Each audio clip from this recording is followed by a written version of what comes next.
Okay, I'm going to be bringing you guys live now.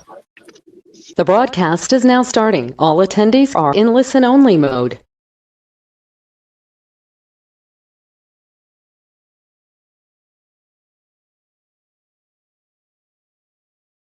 Thank you very much. Good afternoon, everyone. Today it's April 13, 2021. It's exactly 2:14. This is our first regular council meeting for the month of April. The meeting is called to order. Madam Clerk. I just want to start by reminding everyone that today is International Be Kind to Lawyers Day. So, starting with International Be Kind to Lawyers Day. Oh, God. Every day is a day. Councilman Desilme? I'm here. I don't have a lawyer, so I don't have to be kind. Councilwoman Estebe Irvin? Present. Councilwoman Keys? Just saying grilled cheese sounded a lot more fun, but I'm here. You deserve one. Mayor Bieneme? Yeah. Councilman Galvin? Here. Mayor, you may proceed. Thank you very much. I don't see Assistant Chief Angel Riviera, and I hope he's here.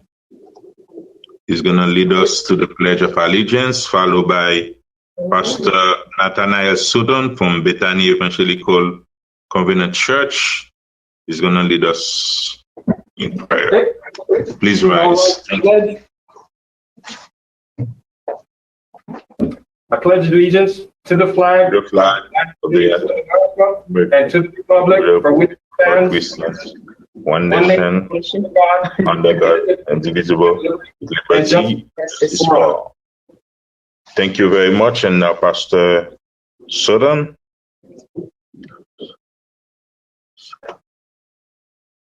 Yes, let us pray.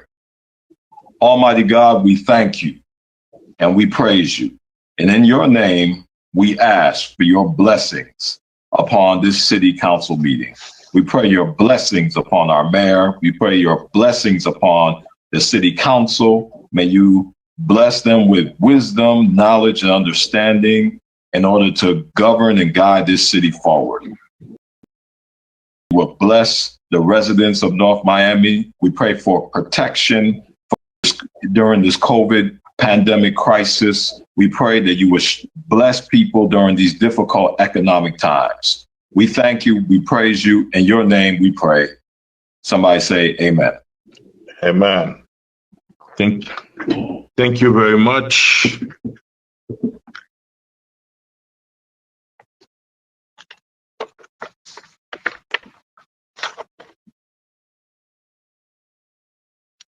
And now, Madam City Manager, do we have any addition, deletion, amendments, or referral to the agenda? I do have a minor change to the agenda. Tab K and L, which are appointments, we would like to have them as part of the consent agenda.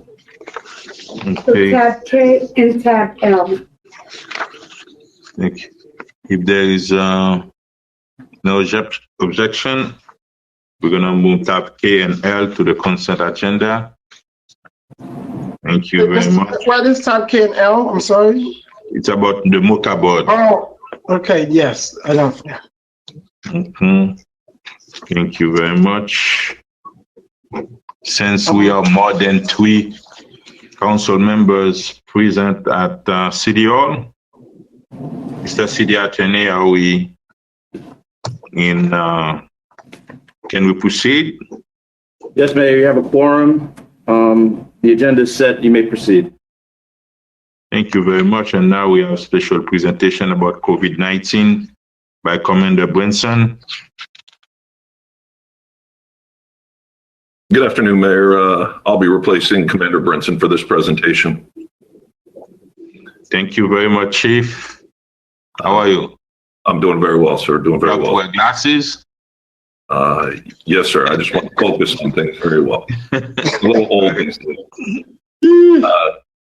The City of North Miami staff and our elected officials continue to push for more resources throughout the city to assist our residents during this pandemic. This coming Sunday, April 18th, Councilwoman Mary Estime Irvin will be collaborating with local partners to provide the Pfizer vaccine at the Griffin Community Center from 9 a.m. to 3 p.m. Pre-registration for this event was required, and we have reached our limit of 600 people so far. However, if you are interested in being added to a waiting list for future vaccination events, you may call 305-895-9818, 305-895-9818, and we will add your name to our waiting list. And just so everyone knows, we're working on multiple other vaccination sites throughout the city, and we'll continue to update the community as those sites become confirmed. Additionally, I invite all of you to go to the city's website, northmiamifl.gov, to find some of our financial assistance programs that are being provided for businesses and individuals. Again, that's northmiamifl.gov. You'll find various grants and assistance opportunities being provided by the city. And even in the pandemic, the Nomi Food Pantry is open for curbside pickup. That's at the Sunkist Community Center on 125th Street and Northwest 13th Avenue. And you must call in advance if you're interested. And you call 305-953-3053. 305-953-3053. And finally, this Friday, April 16th, our police department, in partnership with the Miami Dolphins and Citrus Family Care, will be offering a curbside pickup of free hot meals this Friday in front of our station. Free hot meals from 3 p.m. to 5 p.m. It's a drive-through, so we're just asking everybody to please wear your mask. We have hundreds of hot meals available, but as everyone knows, they go quickly. So if you're interested, please come early Friday from 3 to 5. And in conclusion, just remember, if you have any questions for the city, don't hesitate to reach out to us via email, either online or via telephone. And wash your hands, watch your distancing, and wear your mask. That's all I have, Mayor. Thank you very much, Chief Larry Juriga, for being with us this afternoon. If there's no question, we're going to move forward with the consent agenda. Yes, Councilman Galvin. Sorry, I meant to say move approval. I was on mute. Second. Thank you very much. And unless a member of the City Council wishes to remove a specific item from this portion of the agenda, tabs A through D and tabs K and L constitute the consent agenda. These resolutions and items are self-explanatory and are not expected to require additional review or discussion. These items will be reported as individually numbered resolutions adopted unanimously by the following motion: that the consent agenda comprised of tabs A through D and tabs K and L be adopted. I have a motion made by Councilwoman Keys to approve the consent agenda. The motion was seconded by Councilman Galvin. All in favor? Aye. That was reverse, I think. Doesn't matter. It doesn't matter. Councilwoman Estime Irvin, are you? I said aye. Sorry, I didn't hear you. Any opposed? The motion carries with a 5-0 vote. Mm-hmm. Tab E. Tab E, a proposed resolution of the Mayor and City Council of the City of North Miami, Florida, approving the selection of Greenwise Group, LLC, as the next lowest responsive and responsible bidder for tree trimming services in accordance with Section 7-137I4 of the Code of Ordinances and the terms, conditions, and specifications contained in invitation for bids number 36-18-19, further authorizing the city manager and city attorney to negotiate and execute an agreement with the selected contractor, providing for an effective date and all other purposes. Tab E. Alberto Distrade. Good afternoon. Good afternoon, Mr. Mayor, council members. For the record, Alberto Estrade, Purchasing Director.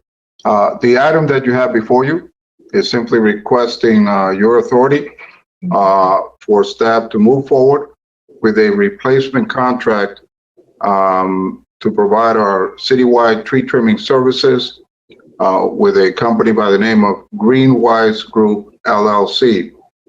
On January 14th of last year, 2020, the council awarded a contract to another contractor, to a previous contractor.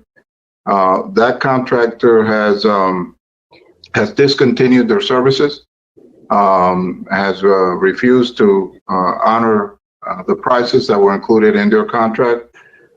So the administration has had to move forward to replace them. And so this item is seeking your authority to move forward for that replacement. Again, the new contractor would be Greenwise Group.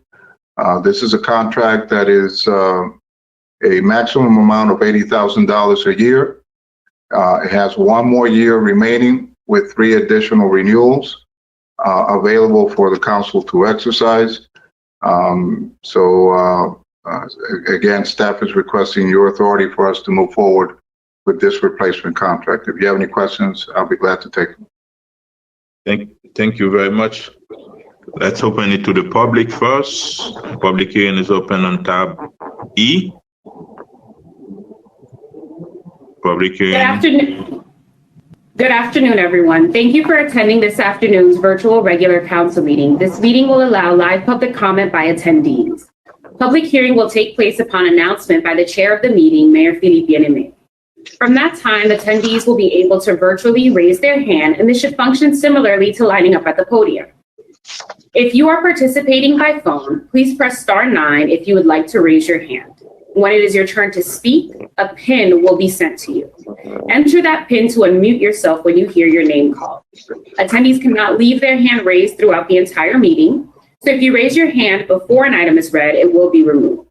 Do not forget to state your full name and complete address for the record. Remember that you will have up to 2 minutes to make your comment. Thank you in advance for your understanding and your feedback. So once again, if you're dialing in by phone, please press *9 if you wish to raise your hand. If you are participating through the application on a phone or laptop, please, or a desktop, please just click on the hand icon.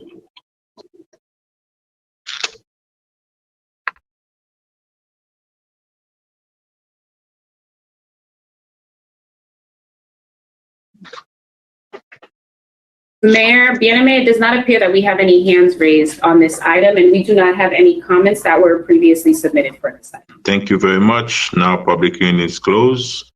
Council members, can I motion to approve it? If you have any questions, yes. I do. I'm just going to request that when we do this contract, that it is included that this tree trimmer use sustainable practices in trimming our trees throughout the city, and that just weed whacking and trimming dead trees and trimming square trees are not meant to be square. So I would like them to be a little more thoughtful in our tree trimming, because right now the state of our trees in our city are really bad. So I would like that included as a requirement. I don't know how you do it, but that's what I'm requesting. I'll make a motion to approve. Does the administration have anything to add? No. We'll review it, and we'll work with the vendor. Thank you. Thank you very much. Madam Clerk. I'll second it. I have a motion made by Councilwoman Keys to approve the item at tab E. The motion was seconded by Councilwoman Estimate Urban. All in favor? Aye. Aye. Any opposed? The motion carries with a 5-0 vote. Thank you very much. Tab F. Resolution of the Mayor and City Council of the City of North Miami, Florida, authorizing the City Manager and City Attorney to negotiate and execute an agreement with Tyler Technologies, Inc. in an amount not to exceed $1,433,555, plus annual maintenance fees not to exceed $258,976 $7 to provide for the conversion of the city's enterprise resource planning ERP system to Tyler Munis and EnerGov software suite, utilizing the cooperative purchasing provision pursuant to Section 7-169 of the City Code on a contract awarded through the Sourcewell Cooperative Purchasing Program. Further authorizing the execution of an interlocal agreement with the North Miami Community Redevelopment Agency, North Miami CRA, to provide a funding source for this expenditure, providing for an effective date and for all other purposes. Tab F. Thank you very much. Once again, Mr. Mayor. You want to go?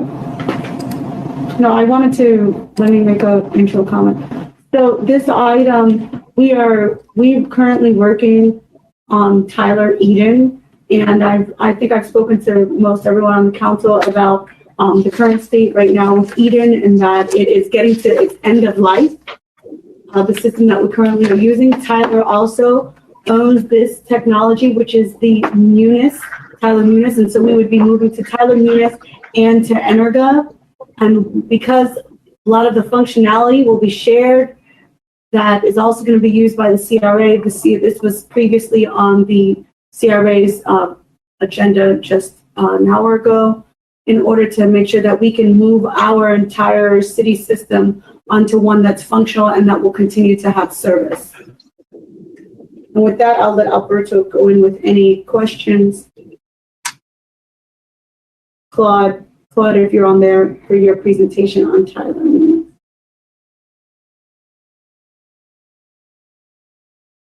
Would you like me to go ahead, Alberto? No. Alberto, decided. I can hear you, Alberto.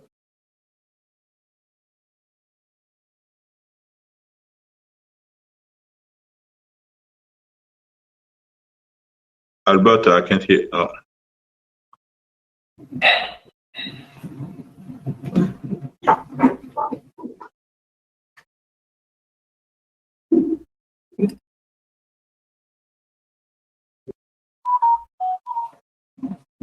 Mr. Destrade, are you able to hear us? So I'll step in the interim for him.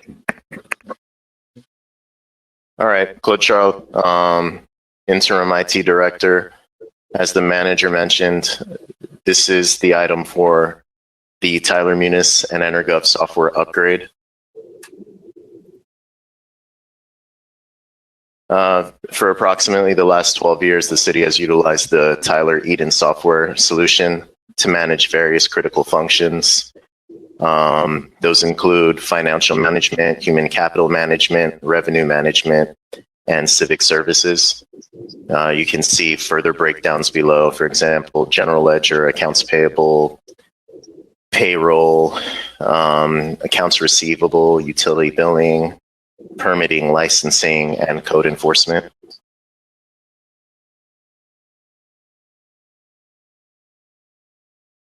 Currently, there's no official end of support date scheduled for Tyler Eden application. However, Eden is end of sale and support has decreased significantly.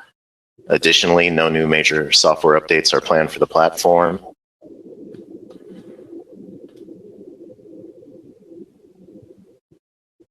As a result, the city is looking to migrate to the Tyler Munis and Tyler EnerGov platforms. Upgrading, so remaining within the Tyler realm of software products, will allow the city to retain a majority of its existing data. Additionally, the Munis platform will provide the city with added features and capabilities that are currently missing in Eden.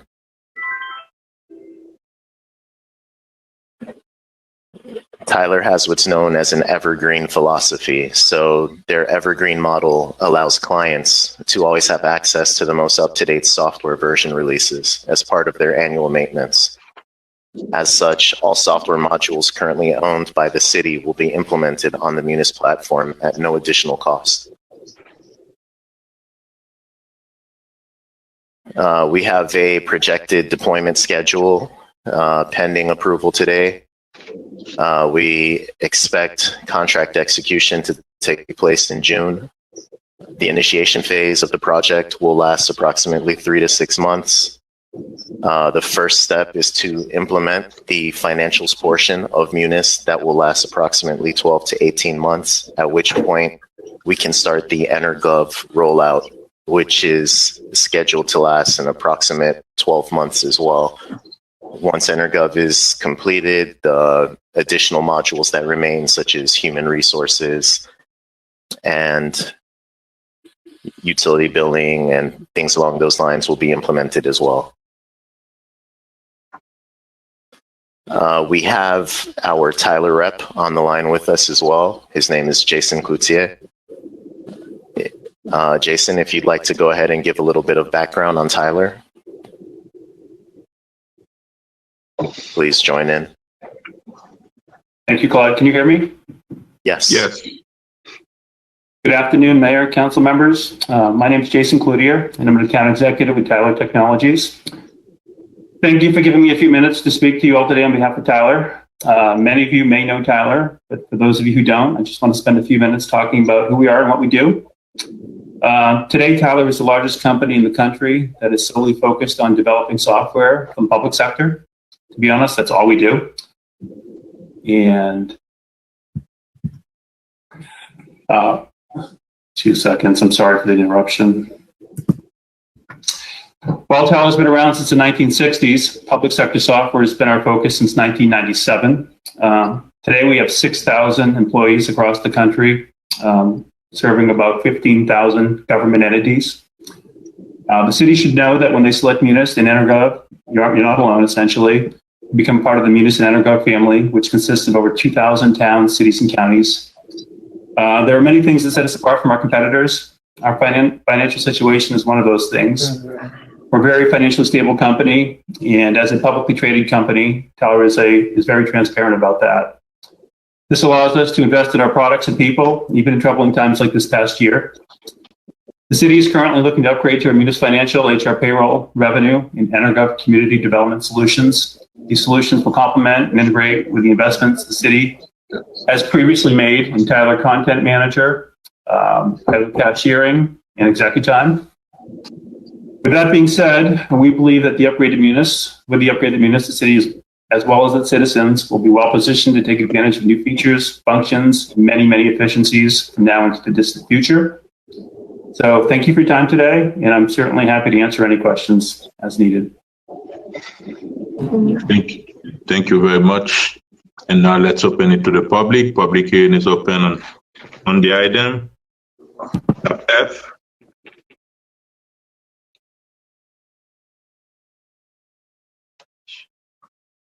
Public hearing is open on tab F. If you're dialing in by phone, please press *9 to raise your hand. And if you're participating through the application, please press the hand button to raise.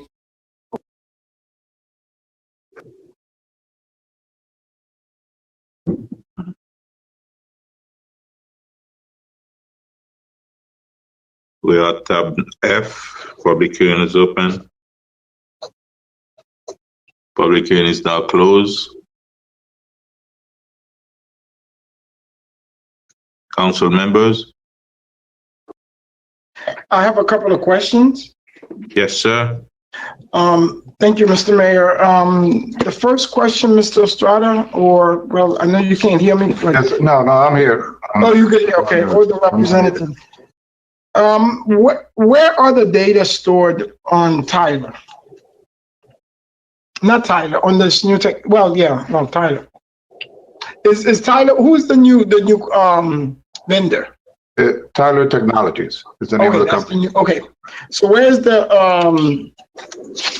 where is the where are they stored? Are they stored here or are they globally? Well, that I'm going to have to defer to our interim IT director, to Mr. Claude Charles, and see if Claude can help us out with that question. Hi, good afternoon. Yes. The data is stored on premises. Okay. Okay. Thank you, Clyde. The other question I think we talked about our contribution. We were from our previous the CRA meeting. So this would be a 5-year commitment from our side. But when would the complete rollout of the city? Because I know we have issues with permitting, almost every department. So when would this be completely functional for businesses and residents? Within 2 years? We are looking at a 24-month deployment. So if we start in June, we have to start first with our financials, which is going to be the Tyler Munis, and then another it'll take a 12-month process for Energov. So we're thinking that Energov, which is the one that's going to help us the most in terms of the building and the permit, that process is going to be towards the end of the 24 months. Somewhere between 24 and 32. Question. So because we are having more problem, I'm receiving a large number of calls with building and zoning and all that, because of the pandemic, things just kind of increased because of the number of folks that are doing permitting. So couldn't they start with them first, or? No, the issue. Mm-hmm. The issue with starting with that first is that they need to have everything in line. Like when they do the payment modules and they do that, they would need to already be able to put it into the financials. If I put in Energov, I wouldn't be able to connect it with the other things that you need to do with the permit. So for instance, paying for it and having that recorded and kept in accounting for would be difficult to do. We are looking at some interim solutions for some of our smaller permits and things like that within the interim that would be outside of this upgrade currently. Okay, is the consultant online, Clyde, if I could ask a question to them?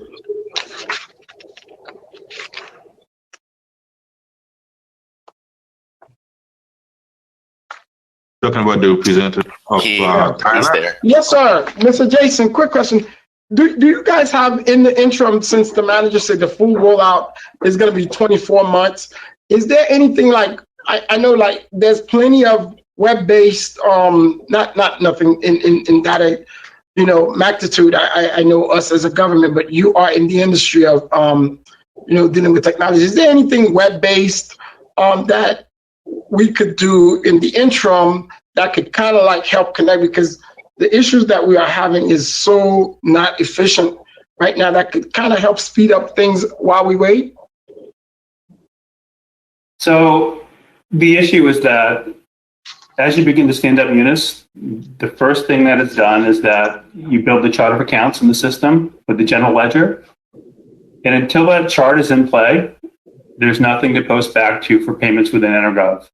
Oh. And we could connect that with Eden, but I'd be doing you a disservice by telling you that we wanted to do that. Okay. Because it would be taxing the city with additional work, and you'd be doing it twice, essentially. So that's the real issue, sir. And we've had that discussion a few times internally with your teams, and as much as we'd like to stand up Energov first, I'd be advising you wrong if I did. Yeah. Okay. I would say this though. A lot of times, you're currently scheduled to implement that chart of accounts first with Munis financials.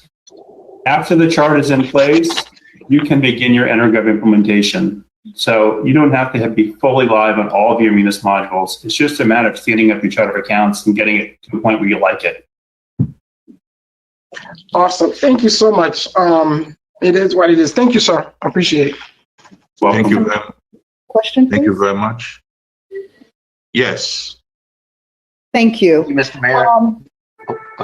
Well, Yes. So the question that I have, and thank you for the presentation. The question that I have is, I noticed that you're going to start. You're going to start to do the installation around June, and that's just about the time that we're getting ready to set up the budget. So, is there a safety measures or something? Because this, like I said, around that time is when we are, just in case something goes haywire, what assurance that we have, what assurances that we have, that's what I want to know. When I spoke with your team, I mean, this is an outline, obviously. We're seeking approval from council first, obviously. The second part of this process is really negotiating the contract, and we can't begin to stand the system up until we have an executed contract. So we're kind of backing into it. We're anticipating having a contract executed in June, roughly. I think Claude had 3 to 6 months for project initiation and planning after that, if I remember correctly. So if we had an executed contract in June, we could probably begin working on this 45 days after the contract is executed. Now, if we can execute a contract before then, we can back that timeline up a little bit. But it's really all around the negotiation of the terms and condition of the contract. That's what's going to hold us up within this next phase. So once the contract is executed and within 45 days, you can get us going to get our financials together. I mean, the financial portion of it. Yeah, I'd like to say 60 to be honest with you, but I can commit to 45 days. And the reason being is because as people come off of projects, we need to assign the new ones. And we certainly don't want to assign somebody who's been sitting on the bench for 60 days, who's not working, to a project your size. There's a reason there are people on the bench. We want somebody who's seasoned and knows what they're doing and is actively working and actively assigned to projects on a regular basis, not somebody who's on the bench who might be new. So, thank you so much. That's all for me. You're welcome. Thank you very much. Any other question on that, Councilman Galvin? Thank you, Mr. Mayor. Jason, does the program do anything to track constituent services? One of my big things is that, people call in with issues, and I'm trying to make it easier for department heads to be able to respond. Will that be like a shared system we can put Mrs. Jones into, and then everybody can add their comments about Mrs. Jones? And we do have some community relationship software. It hasn't been proposed. It's called My Civic, and it's kind of a front end for those types of issues. A citizen would download an app. They could report issues over their phone, or they could go to a website and do it. And then it would have to be routed and tracked. And app. I want, what I'm looking for in a perfect world is that there's somebody talking to somebody. If the answer is no, it's not going to affect my vote, but that's where my priority is streamlining and simplifying hands-on constituent service. I like it. So even though the app is available to citizens, they can still call in if they were using the features of this application. It's called My Civic. But behind that, you have to have something that allows your city to actually, do the work and track the work that's or the work that's being recorded in. We have software for that. It just hasn't been proposed at this point in time. Wasn't part of the scope of the overall project. And last question, Mr. Mayor, totally unrelated. Madam City Manager, don't have to answer this right now, but I'm just wondering if anybody is even using the MyNomi app, which we launched 3 years or so ago. It arrived DOA, but I don't know if it's been dusted off. Let me know later if we're still even using the MyNomi app. It's still in use. The MyNomi app, it's still in use. I can get to you later, like the amount of use, but it is still in use and it is being used. It's very low. And it's only a few. Even in use, it's just a matter of they don't read anything. Right. Yeah, well, that too. Yeah, that was my big concern, is that somebody would report a problem on MyNomi app, and then staff would mark it as complete when they actually just read the complaint. They didn't actually do anything about it. They just marked it complete, and the resident would call in and go, why is this marked complete? I'm still looking at the problem outside my window. So I'll leave that be. And thank you, Mr. Cloutier, for your presentation. Thank you for your time. Appreciate it. Thank you very much. If no other question, can I hear a motion to approve? So moved. Second.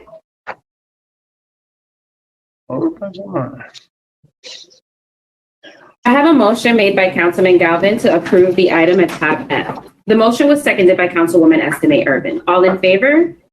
Aye. Any opposed? Motion carries with a 5-0 vote.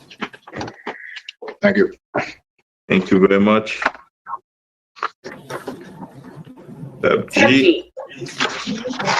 A proposed resolution of the mayor and city council of the city of North Miami, Florida, authorizing the city manager and the city attorney to negotiate a lease agreement between the city of North Miami as landlord and TR&M Holdings LLC as tenant for the city-owned property located at 1810 Northeast 146th Street, specifically identified with folio numbers 06-2221-006-0010 and 06-2221-006-00020 for a term of 99 years, providing for an effective date and all other purposes. Tab G.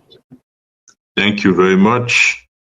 And tab G, how we're gonna do it? We're gonna get a presentation by the administration, and then after that, we're gonna have a presentation by Jimmy Tate and his firm, TR&M Holdings LLC.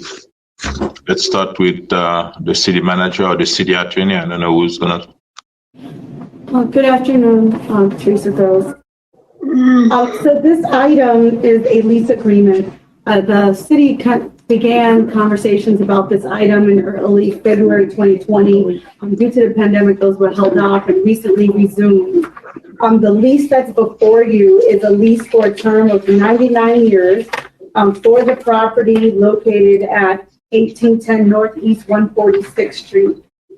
This lease is intended for the tenant to build out 350 units, residential units with a 10% workforce housing. This for base rent, they'll lease the property for a base rent of $100,000 per year with annual increases, 2% per year, and a reset to a CPI every 10 years. Additionally, there would be an option to purchase on the 10th year, and that purchase price would be at 90% of the current appraised value with credit for the previous rent paid. For this lease, because there was a request for an option to buy, the city went forward with two appraisals. One appraisal came in at $3,850,000. The second appraisal at $3,740,000, 3.740. And it should be noted that the appraisal that was done includes pending entitlements to extend the STLD district to this area. That's right above it. There is an STLD designation. It would extend into this area, and these appraisal numbers are based on that. Currently, it's a lot that we use for washing cars, and in this as-is condition would be an estimate of $2.8990 million. Under this lease, we would be allowing the tenant to have an approval period for 2 years, for 24 months, and then rent would commence after the second year, after 24 months. And then 24 months after the commencement period, the first set of towers for the residential to be built, and after 48 months, the second tower to be built. One of the reasons for this lease in terms of the city is that that area is an area that is ripe for activation, and this project would be one of the projects that the city would consider an ability to activate that area and to bring additional housing opportunities to that area. We hired Jennifer Drake from Becker and Polyakov to assist with the negotiations of the lease. She's our real estate attorney who works in development. So she's worked with us. She's here and available for any questions. Additionally, specifically, if you go to the council report, while we got to many close points with the tenant, there are a few concerns that were raised by the tenant, TRNM, the proposed tenant. And because of their business model, they would like to share that with the council and have the council consider some additions to this lease. So at this time, I'm going to ask for Mr. Jimmy Tate to provide and do his presentation. Afterwards, we do have Jennifer Drake, who represents the city, who will be available for any questions. And also, I do believe that Mr. Tate has invited his partner as well as the architect for any questions. Thank you very much, Madam City Manager. And we have Jimmy on the line.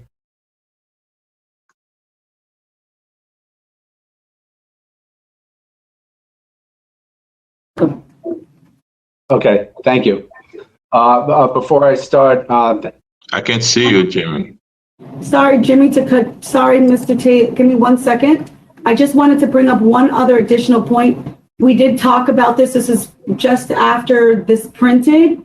There is an alleyway abandonment that we are agreeing to abandon the alleyway, and we are agreeing that it'll be the part of the approval period. Okay.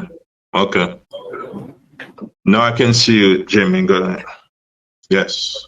Thank you, and thank you, Theresa. Before I start, I'd also like to say that Robert Chang, our attorney of record, is also a panelist available for calls who I'd like to help address the few items that we would like corrected in the lease.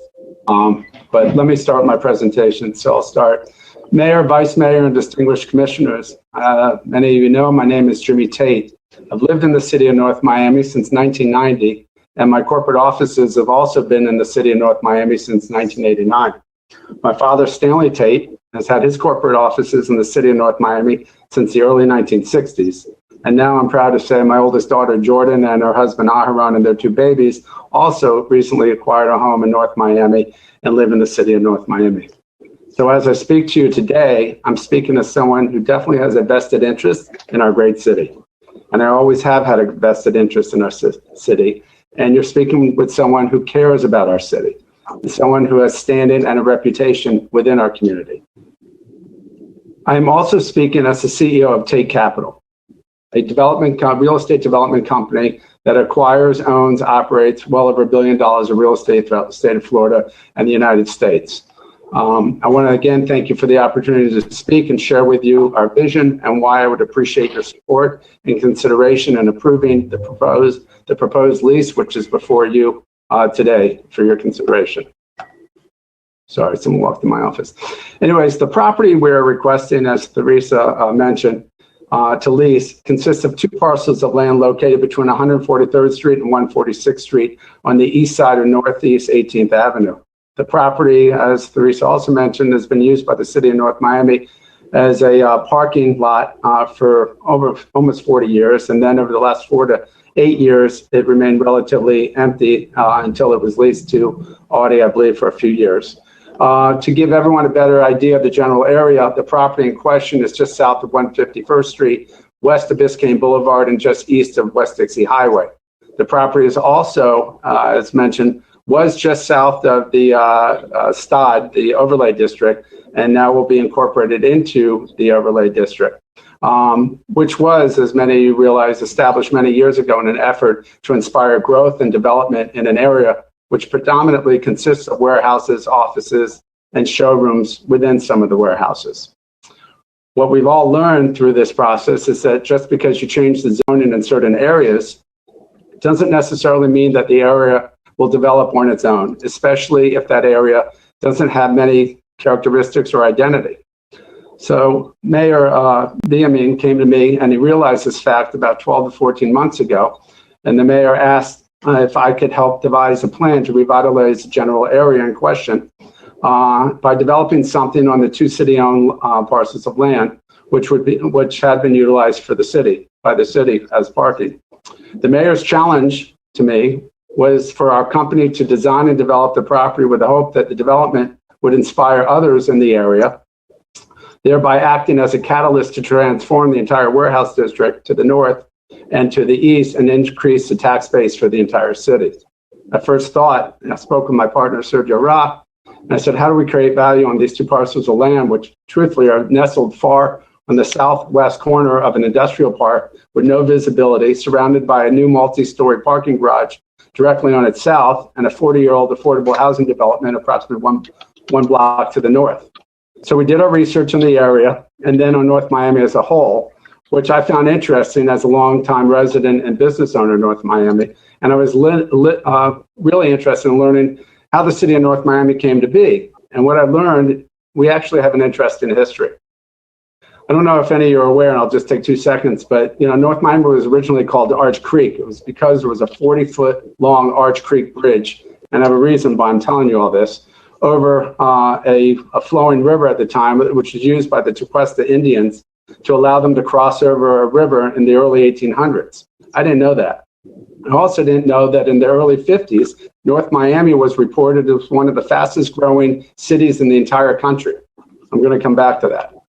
In any event, we realized that if we were to be successful in this endeavor, we would need to think way outside the proverbial box. So we hired Kobe Karp Architecture, who's also on the phone, to not only be our architect of record, because there's plenty of architects, but we wanted his intuitive insightfulness and intuition into this process to collaborate with us as we desired to design and create a very cool mixed-use development which will overcome the shortcomings of the area.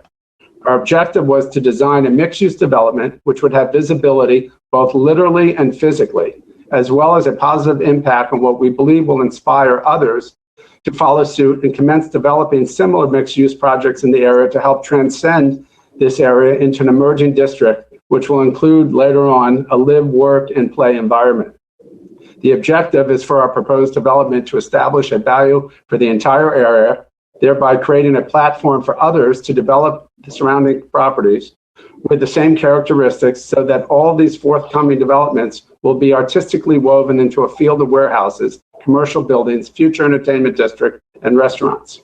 Once we're successful and others join in, then this new district will have the potential to evolve into an epicenter of residential and commercial activity, which will transcend time as we embark on developing a new safe neighborhood with its own identity and a very cool vibe.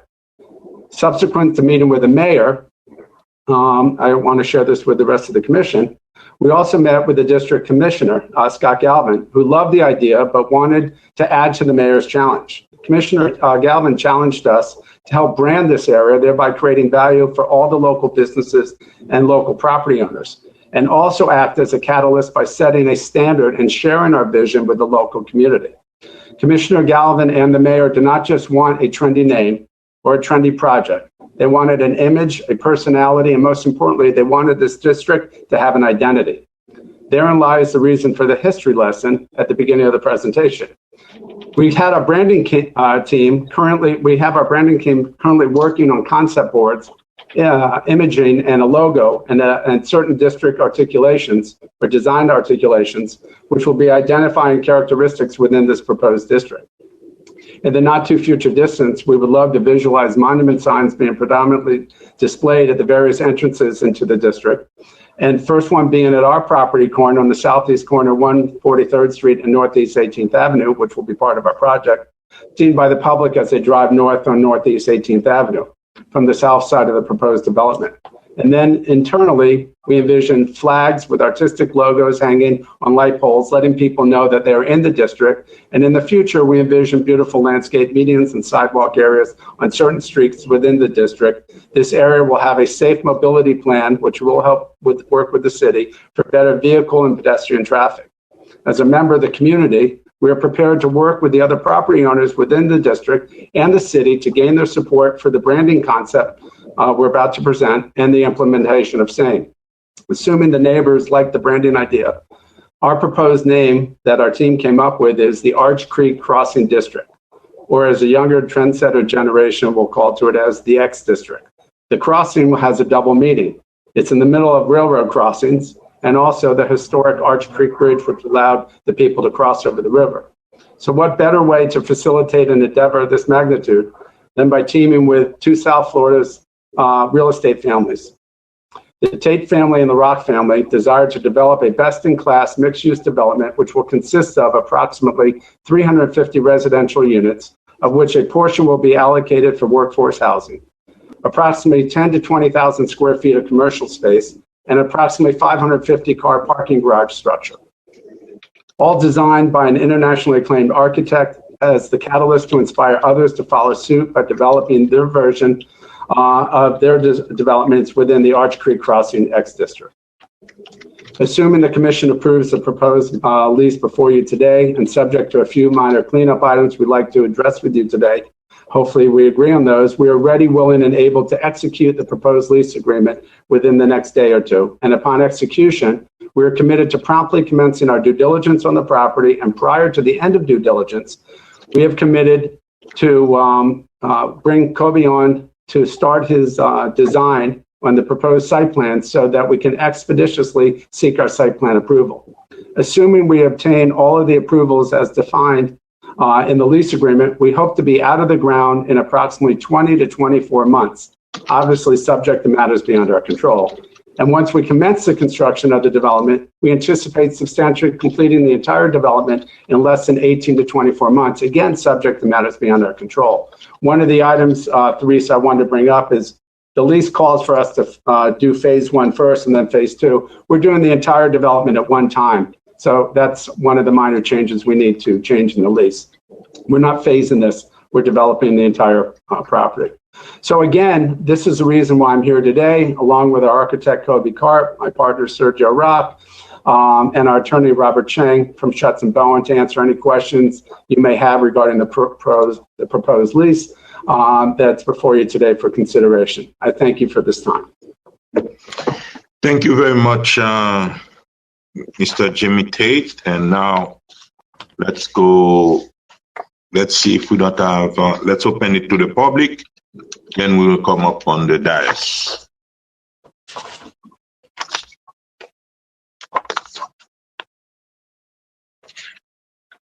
Madam Clerk, public hearing is now open on tab J.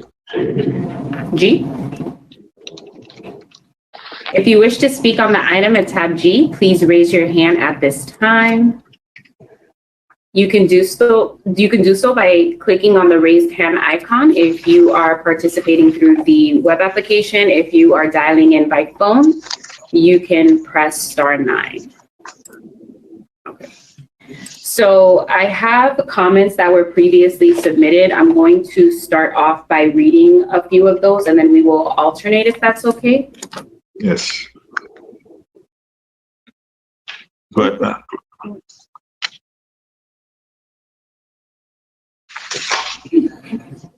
Leon C. Chin-Yu, 1820 Northeast 144th Street, North Miami, Florida 33181. Chin-Yu Properties of Florida LLC and our neighbors own property in the vicinity, and we are opposed to this proposed lease. As landowners, we have not been able to function due to the large commercial parking lot that was leased to Audi Group 1 in the past, and finally, we have had it returned to us. We are completely opposed to this measure, and we wish to have a meeting in person or via Zoom with the leaders of the committee to discuss our grievances further. Please enter this statement into the meeting minutes as we wish to be heard. We can be reached 24 hours a day if needed. Please advise what we need to do on our end to accommodate a discussion. Jill Wingerter Chin-Yu. Dear council members, my family-owned engineering firm has been located at North Miami on Northeast 144th Street and 18th Avenue for the past 53 years. This industrial area was never built with enough parking space to accommodate the amount of employees in the adjacent business, and there, for the original developer, the web companies allocated the 2 public parking lots for these businesses to use. We are completely against the lease proposal and construction of apartments and mixed-use space. The majority of businesses located on Northeast 144th Street and Northeast 146th Street do not agree with the city's proposal. We have met on numerous occasions over the past 10 years to get our parking lots back. We have endured the city taking the lot and using it for public works storage. The underhanded lease to Group 1 Automotive, the collapsing of a wall endangering a child, and now a ridiculous proposal to lease the entire 2 parking lots to a developer and a proposal to remove the alleyway. Our company and fellow businesses need adequate parking. There is not even a provision in the proposal to ensure this. My issues with the proposal: 1, the value of the property is undervalued. 2, no guaranteed amount of parking spaces for adjacent business, parentheses set number. 3, no mandated local business utilization plan for construction of the project. 4, no DBE, SBE, MBE business utilization plan for the project. 5, we have known drainage issues on Northeast 144th Street and Northeast 146th Street and do not see any mention on the impact. 6, specifically Northeast 20th Avenue between 144th to 146 consists of a vacant parcel that have ongoing environmental monitoring due to some form of previous contamination. As business owners, we ask today that this proposal be denied and at a minimum be put on hold until the city of North Miami has a meeting with the adjacent business owners to hear their grievances. Vice Mayor Scott Galvin is familiar with our plight and prior to this position has attended a meeting with these businesses. I'm going to now unmute David Rahamin, who previously submitted a comment. So I'll allow him to speak on the record in the alternative. Mr. Rahamin? Hi, good afternoon. State your name and address for the record, and remember that you have 2 minutes within which to make a comment.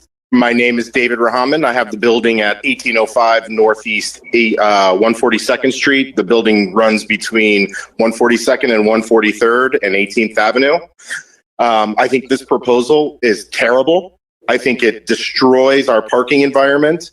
I've owned this building for 17 years. We use that parking lot across the street every single day. How is it that all of a sudden in 3 days or in 3 months, we lose our parking spaces? This is absurd. Absurd. I was never notified, and all of a sudden now this property that is way undervalued, $3.5 million. I'll pay $3.5 million. I'll pay $4 million for all of it right now. It's ridiculous. And it's infuriating that the city is even listening to this kind of garbage.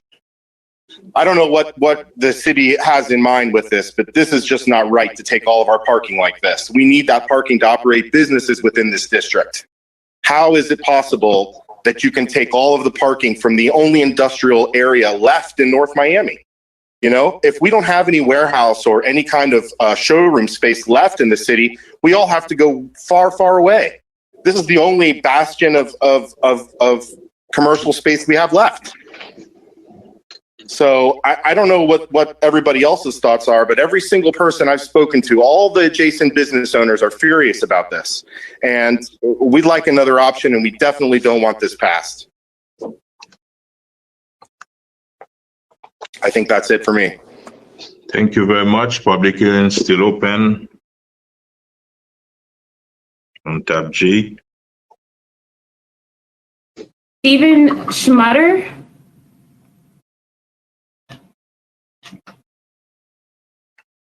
Stephen Schmutter.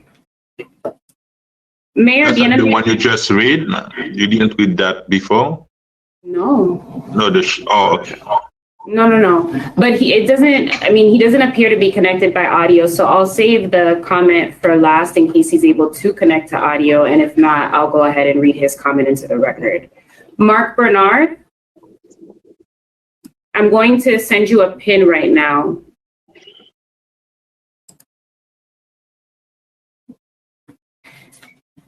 And in the meantime, while you're entering that pin, I'm going to read Mayor another comment into the record. Bud Ferry, 1850 Northeast 146th Street, North Miami, Florida. Mr. Mayor and ladies and gentlemen of the commission, my name is Bud Ferry. I am the CEO and chairman of Ferry's Lighting and Bath, located at 1850 Northeast 146th Street in North Miami. We have enjoyed an excellent relationship with the city since moving our showrooms and offices here in 1980. We do not believe that the proposed lease is in the best interest of this light industrial neighborhood or the city of North Miami. Converting these parking lots to multifamily apartment buildings is likely produce severe parking problem throughout the area, which would cause hardship to many businesses that have relied on these parking lots since the area first came under development many years ago, as well as having an adverse on the neighborhood in general. The closing of the alleyways would also prevent severe problems. In short, it's harmful and unfair. We wish to express our opposition to this lease proposal. Please make this written objection part of the official record of today's meeting. Regards. All right, Mark Bernard, are you able to enter the PIN? Sarah McDevitt, I'm now going to unmute you. Please unmute yourself and state your name and address for the record. Remember that you have 2 minutes within which to make your comment. Hi, this is Sarah McDevitt, 14490 Northeast 10th Avenue. I am just concerned that the city is looking at this property. It's our first look at development of that property in that area in which we know the city has intention to kind of change the use of. But I'm concerned that we're kind of diving in with all of our housing units into one area without it being fully thought out and without us entertaining additional ideas for the area. I think that we should go slowly and make sure that we come up with a real comprehensive plan for that area before we just endorse the first plan that's put in our plate. That's it.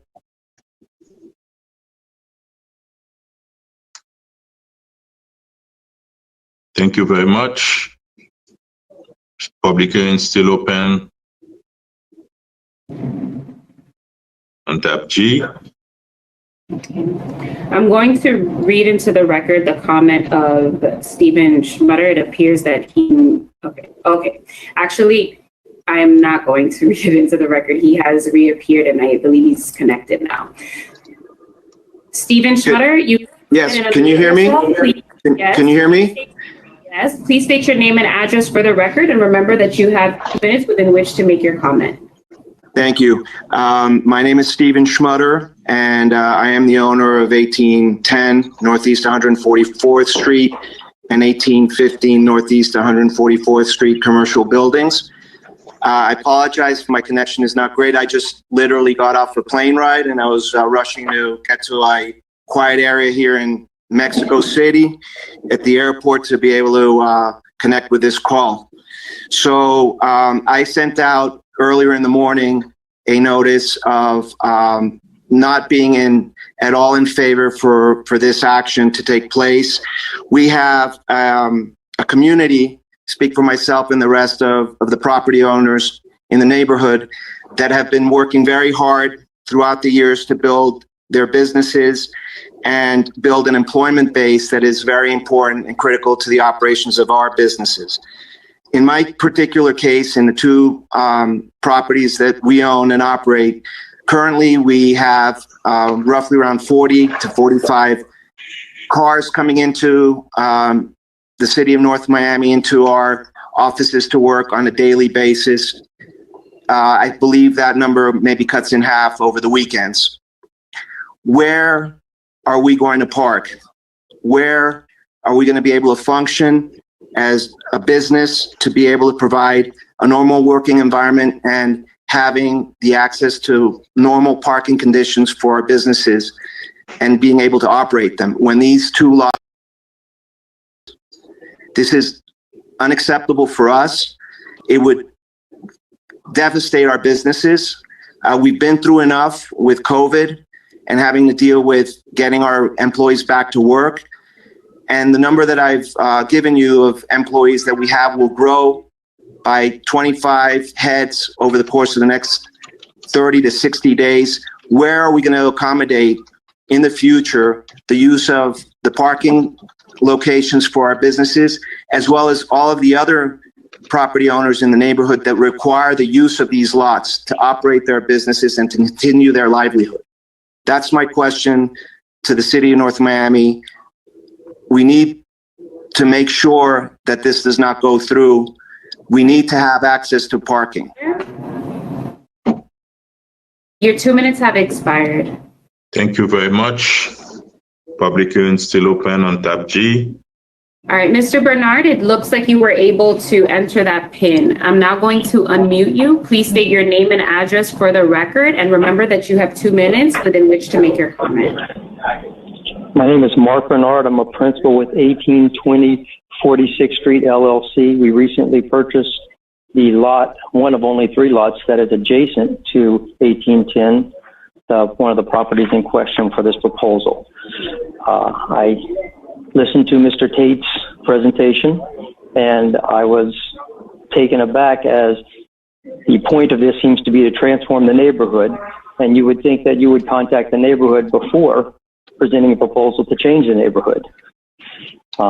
My lot adjoins theirs. I have a rear lot through which we have truck access and different docking access, which will be cut off completely because they want to take out the alleyways that run through all the adjacent properties.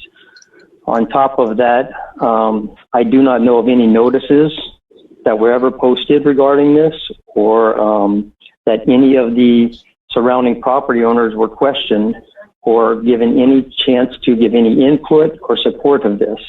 It would seem if you want to transform the neighborhood, you would, number one, try to speak to the people within the neighborhood and get their input and buy-in. If the true point of this is to transform this neighborhood, all of the owners of this neighborhood would need to buy into this program. We seem to be going about this in the incorrect manner, first putting a proposal and leasing a space, and then we're going to try to find out if the neighborhood is in fact going to participate in this transformation. That is one point. Second point, zoning. This is not zoned for residential use. It would require a variance, at which point everyone does have to be noticed. Once again, you would think that you would first get the input of the surrounding neighborhood before you would apply for a proposal to lease it. Furthermore, the price that is being paid for this property is extremely undervalued. I paid nearly the same amount for this for a lot, a third of the size adjoining this property. I would like there to be an open bidding for this property process. Mr. Bernard, your time has expired.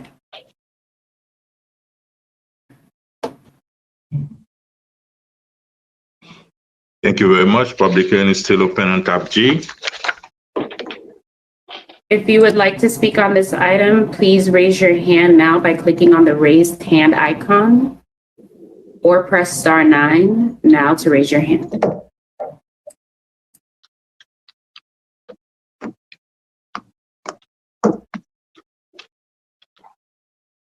Mayor, we do not have any additional hands raised on this item, and we do not have any other public comments that were previously submitted and that need to be read into the record. Thank you very much, Madam Clerk. And now we're going to come on the dais. Let me mention one thing, and for the location. First of all, in the city of North Miami, we have 3 opportunity zone location. That's mean when the administration put those applications to the state and those locations were approved is because of they are thinking about new development in the area. That's mean the location is inside the opportunity zone. I just want to clarify that on record. Before moving forward, let's go on the dais. I think let Councilman Galvin speak, since he's in your district. Sure. And, thank you, yes. Thank you, Mr. Mayor. And I have several questions. Probably need to come back to Mr. Tate, but certainly starting with staff. Now, when I was approached about this potential project, it fits from the standpoint of the Tri-Rail station or Brightline station or whatever it's going to be being built just, I'll go ahead and say 2 blocks. It might be less than that, just to the east. So when you turn onto 151st Street off of Biscayne, you'll first go through the train station, the Finvarb property, and then you'll come to this spot. We also know that Aliro is getting ready to do expansion to their apartment facility back in there. So I can see there being a potential here. And Councilman Galvin, another point, in the next item on the agenda, you're going to have to approve the plat. That's about 1,400 units in the corner of 151 and 20th Street. That's mean the old PBS location is next on the agenda also. Right, that's true. I'd even heard the PBS is sold and will be relocating. I don't know what they're doing, but for the callers on here, there's a lot of residential and a lot of stuff potentially coming. And part of the reason I spoke with Mr. Tate about rebranding is because if something is going to truly happen there, we have to get away from calling it the industrial district, the industrial district, the industrial district. If you're somebody who wants to invest or improve your property, you're not going to do so in an industrial district. So I appreciate the Arch Creek Crossing idea and glad to sort of bat that around a little bit. Maybe that's where we settle. Some questions for staff. Right now it's used for parking. Is there a written agreement dated whenever that states that these parking spaces or some percentage of them must be set aside, should be set aside, will be set aside for businesses in the area? So currently, what the city is using the property for is that we actually wash some cars there. My understanding is that in the area, some of the businesses have decided to use our property to park their car. In the current agreement that we have, we don't specifically cite parking, but I've had conversations in the negotiations about that there will be a parking structure built. And the other thing is that part of the issues that are being discussed about the parking, it's supposed to be during the future land use and zoning phase, which comes next. So during that time would be the time that we would effectuate and talk through the site plan and deal with any parking issues. Sure, but I'm going to talk about parking right now. So again, to clarify, we do not have a written or legally binding agreement with the area businesses to park on the lot. It's just sort of been the tradition. Is that accurate? That is accurate. We do not have an agreement with the adjacent business owners for any set parking.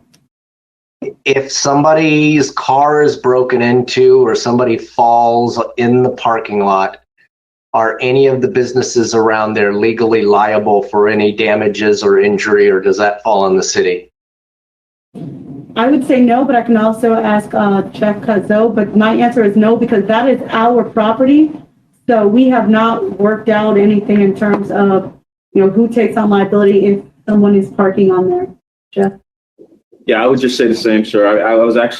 I'm glad you're asking those questions because I was kind of surprised to hear that anyone was using parking lots. And it was speaking as if some of the speakers said the property belonged to them.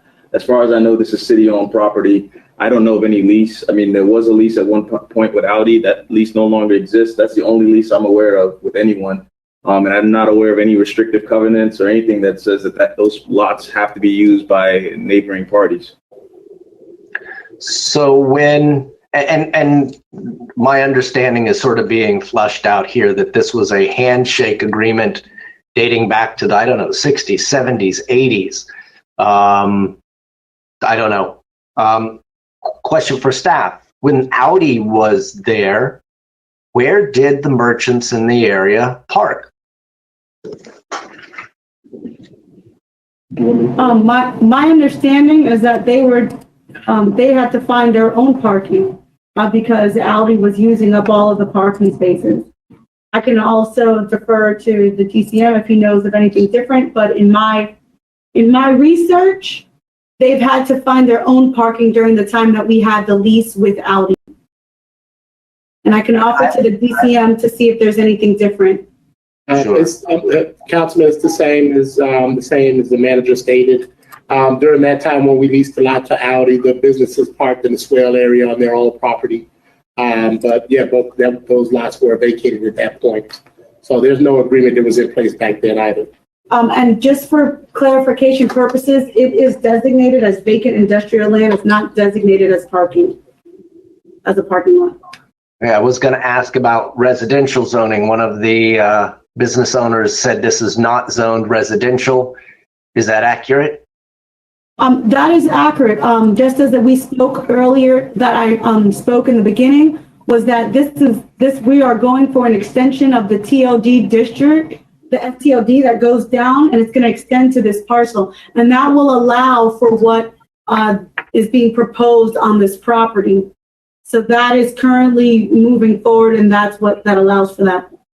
And I would also allow for Tanya if there's any additional comments to that in terms of the zoning. But currently it's not. We are moving forward. There was an item on the council previous agenda for planning for the STOD, and we expect that it would go back on the new date, which I believe is April 28th coming up, for the expansion into that.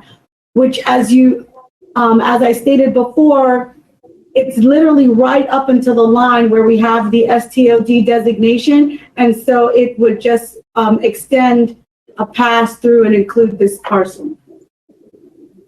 And the appraisal that was provided is based on the value of that entitlement.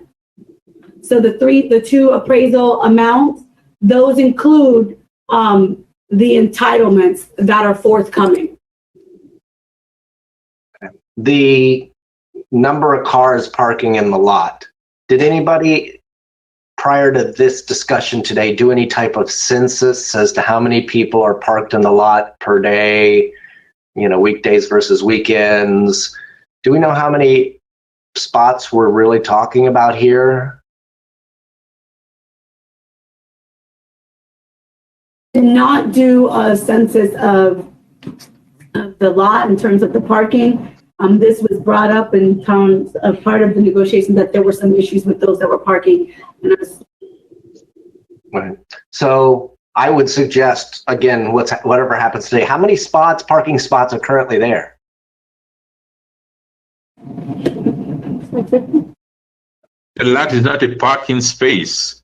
Right, I'm just curious. Parking, they just park the car there. I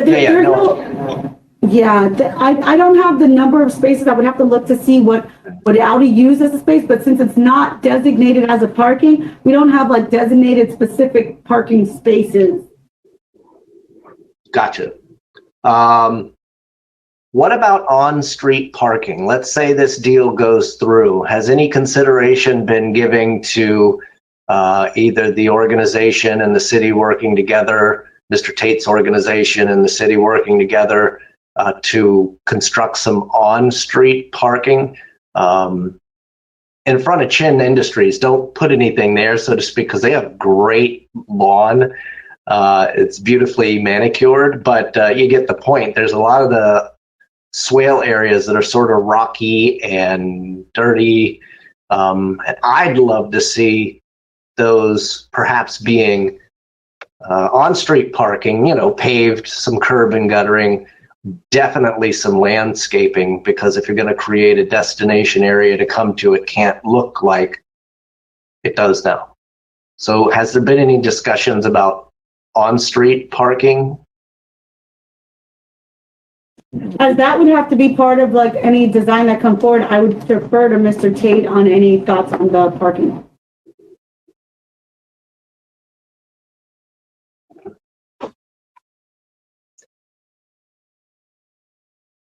Okay. So I'm going to come to Mr. Tate in just a minute. I'm making sure I don't have any questions left for staff. Two last questions for staff. Talk to me about the alleyway for a minute. I'm assuming that the alley is used as some sort of service road between, the different streets, 149, 150. what's going to happen to this alleyway? Is that truly an alleyway? Tell me more about it, please, if you can. So there is an alleyway, and what the discussion that we've had in terms of the lease for the alleyway is that to allow for additional area to build the units, we agreed to abandon the portion of the alleyway that we would have control of. So when the alleyways are abandoned, a portion may go to adjacent owners, but a portion would come to the city as well. And that is what we have agreed in terms of the abandonment of the alleyway at the tenant's cost. Okay. I'll reserve all other questions till other council members can speak, and Mr. Tate has input. So thank you, Mr. Mayor, for letting me talk. Thank you very much. Questions from yes, Councilwoman Keys.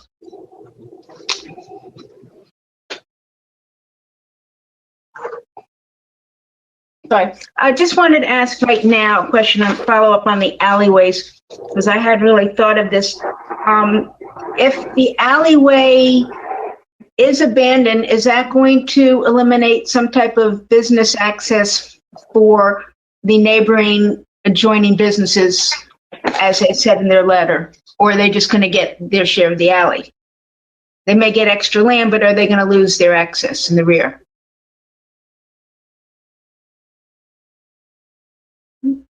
Okay, and I'll keep going. And the second question you can answer, Ms. Manager, is so looking at the lease in different places, the two parcels equal approximately 2 acres, and the alley that we're looking to vacate is about another 2 acres. I'm trying to figure it out. Does the appraisal include the square footage of the alleys that we're contemplating leasing and selling? I believe it does, in terms available. I would want to make sure that the vacant land size is included in the appraisals for purchase purposes. So I'd like to get clarification on that. And then I will just, that's it. For that, I would like to allow Mr., I believe it's Frank, who is, you could answer that question for you. Okay. And then the access from the rear, are we taking somebody's access away in the rear? Thank you. Mr. Hornstein, the appraiser, Madam City Manager. Yes. Yes. Okay. Yes, this is Frank Hornstein. Go ahead, sir. I can't hear you. I can see you. I know. You can see me? Can you hear me? I hear you, but I can't. You do hear me. Okay. As far as I'm not quite sure if it does, because we took the sizes off the property tax card, so I'm not really quite sure that includes the alley. I'd have to look on the survey and hold on a second.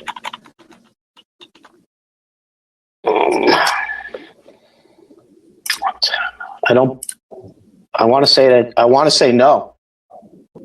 Okay. But let me just give you, hold on, let me find out for sure. I went by the survey that was provided, so I'm not like, let's see.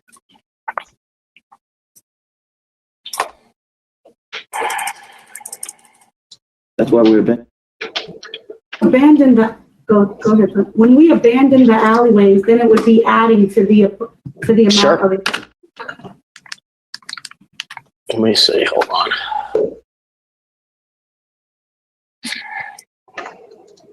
Tell you.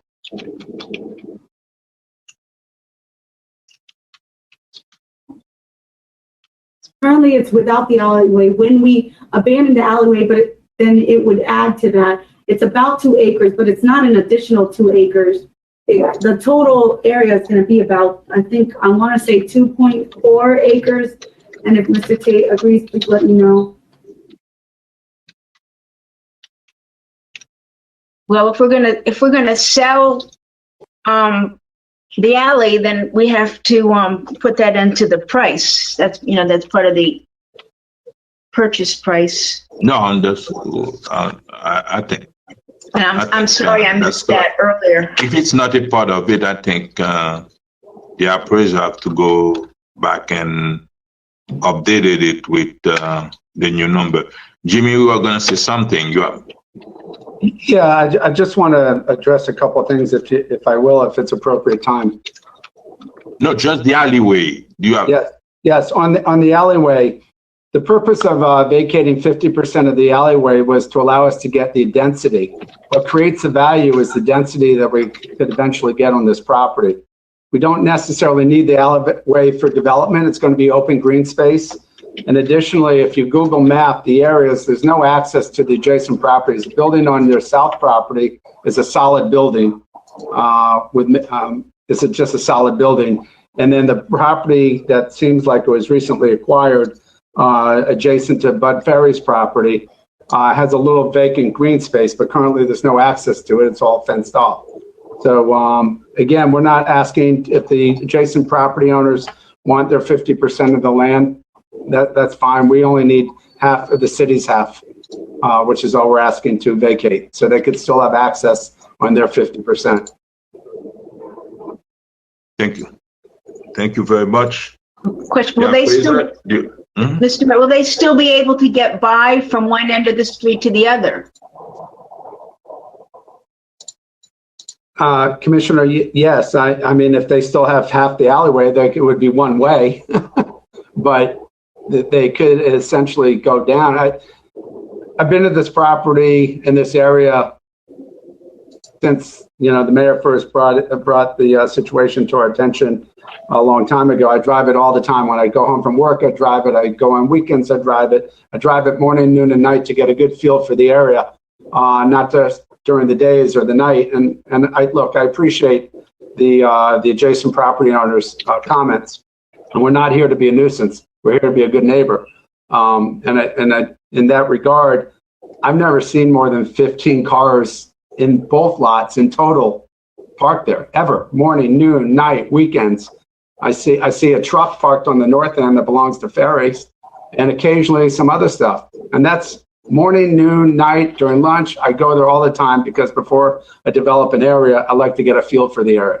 I like to understand the personality. And why I'm telling you that the adjacent property owners with the alleyway, they're currently not using the alleyway to access their properties. Okay, that's what I want to know is, are they going to lose some access that they had before? They don't have access to it right now. If you look at their property, you look at Google Map, the south property is solid concrete, and the north property, which I guess someone just said he bought it from Bud, has a warehouse, and then it looks like some open fields behind the warehouse, which is fenced off. But currently, there's no driveway back there. It's just open storage. Okay, thank you. And there's no space for two cars to get into it. It's just a one-way moving forward in that area. So we have certain procedures when we do abandon our alleys or public land, and then we don't just abandon it and give it, we sell it, and I guess we get appraisals. So that land has to be included as part of the purchase price. No, I agree with you for that if it's not a part of the appraisal. Okay. And Mayor, if you don't mind, I just have a few clarifications. I just got a little bit of information. That lot could carry about 30 cars in a lot. That's to answer Councilman Galvin's question in terms of the lot, the cars. It's about 15 feet wide in total. And the site itself is 1.964 acres. The alley adds 0.366. So you say 30 cars, 30 parking spaces in total? Yeah, 30 cars can park on the lot now.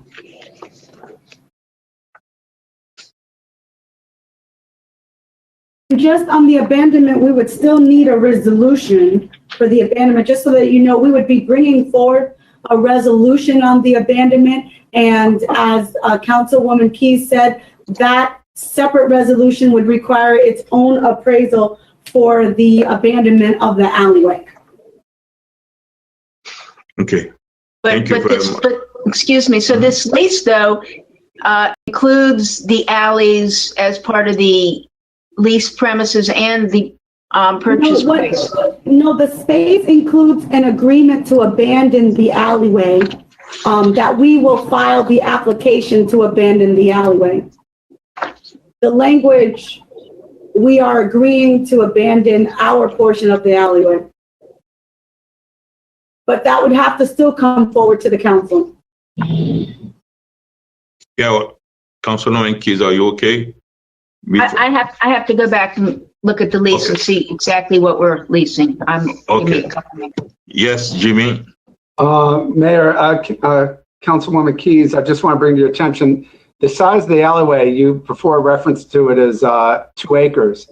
It's a fraction of 1 acre. It's a very, very small piece of property. It's not that big.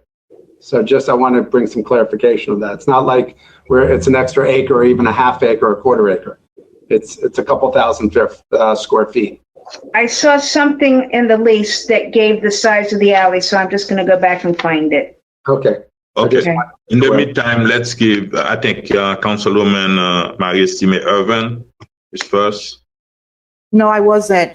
Councilman. Okay. Councilman Desulme, go ahead. Yes, thank you, Mr. Mayor.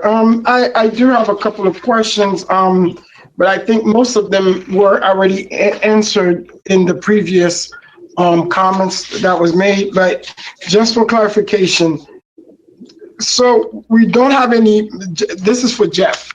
So we don't have any type of agreement with the folks that were speaking, the business owners, in terms of the leasing the lot currently to the business owners currently?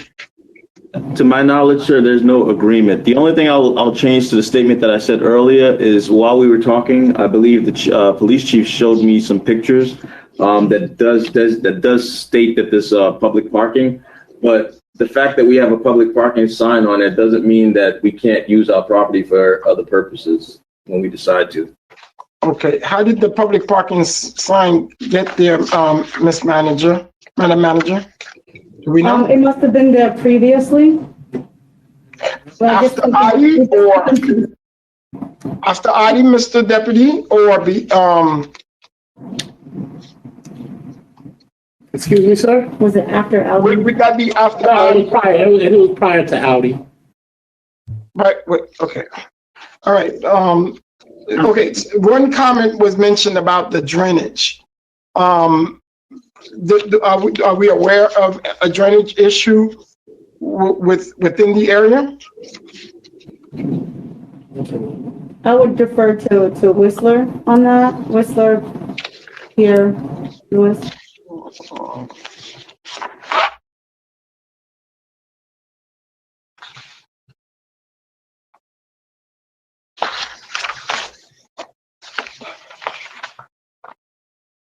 Mr. Pierre Lewis, you're now unmuted. Good afternoon. Can you hear me? Yes. Okay. Whistler Pierre Lewis, Public Works Director. I am not aware of any drainage issues in that area. Okay. Thank you, Mr. Pierre Lewis. I mean, I concur with Councilman Galvin and the folks who speak before me. I do think if we do have to develop the area, it cannot be as I think the project looks pretty well. I don't know in terms of the process, because most of the folks who spoke here did say in terms of the participation, I think it's something that would accompany the area.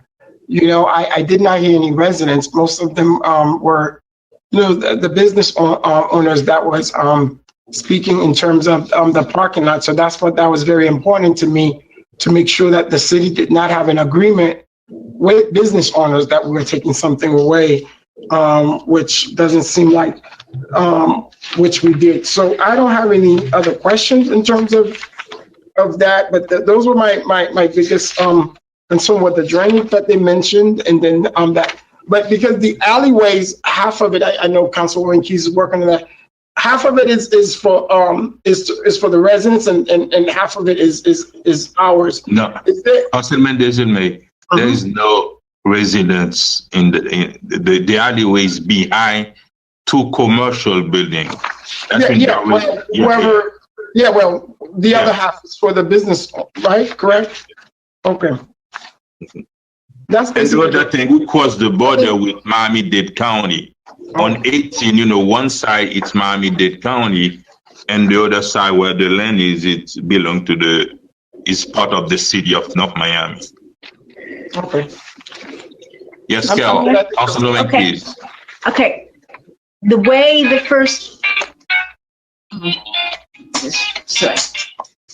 first paragraph is, it's written poorly, so I can't really tell. To read about the 6th line down of the description of the property, it says, including the alleyways of approximately 98,476 feet, which is 2.3 acres. So the description of the parcels, it's not grammatically correct. It's not clear. So in one respect, what I was looking at, Mr. Tate, is that the alleyways contain 98,000 feet, which is about 2 acres. Now, if it's written wrong, that's fine, but I think that paragraph should be cleaned up a little just to show. Do you have Tanya? Do you have Tanya on the line? Yeah, we have Jennifer on the line, but I think it's the alleyway is described as the 98,470 square feet or 2/300 acres in the aggregate, which is to be developed. So the 2.30 was the aggregate number of the 1.9 and the 0.29 in the aggregate. It's really messed up, because if the alleys are 98,000 square feet, you've got over 2 acres. So that, I think we just need to be clear, parcel 1, parcel 2, and the alleyways really define what size, because it might be a very small piece, not a big deal, but then if it's 2 acres, that's a lot of land. So it's just something that you need to clarify, please. Is Tanya there? Let me have Jennifer Drake. Do we have Tanya there? This isn't a Tanya question. Unless he's that. No, we were asking a question about the alleyway to find out the exact size of it. Oh, I can answer that. Oh, Jennifer, she said she can answer. You can answer that. I can answer that. So the way it reads is, there's 2 parcels of land. Currently, the 2 parcels of land consist of 85,557 square feet, or 1.964 acres. And then there's adjacent alleyways containing approximately the 2 parcels containing 12,919 feet. So the 2 parcels are 85,557. The alleyway is 12,919, or 0.29. So that when you add 1.964 acres to 0.29 acres, which is the county's portion of the abandoned alley, it gives you 2.3 acres, which gives the developer the density that they need so that they can build the full 350 units. So the alleyway that would be abandoned and would go to the property is 0.29 acres, or 12,919 square feet. And now the other question, okay, go ahead. And now the other question, was the alleyway part of the appraisal?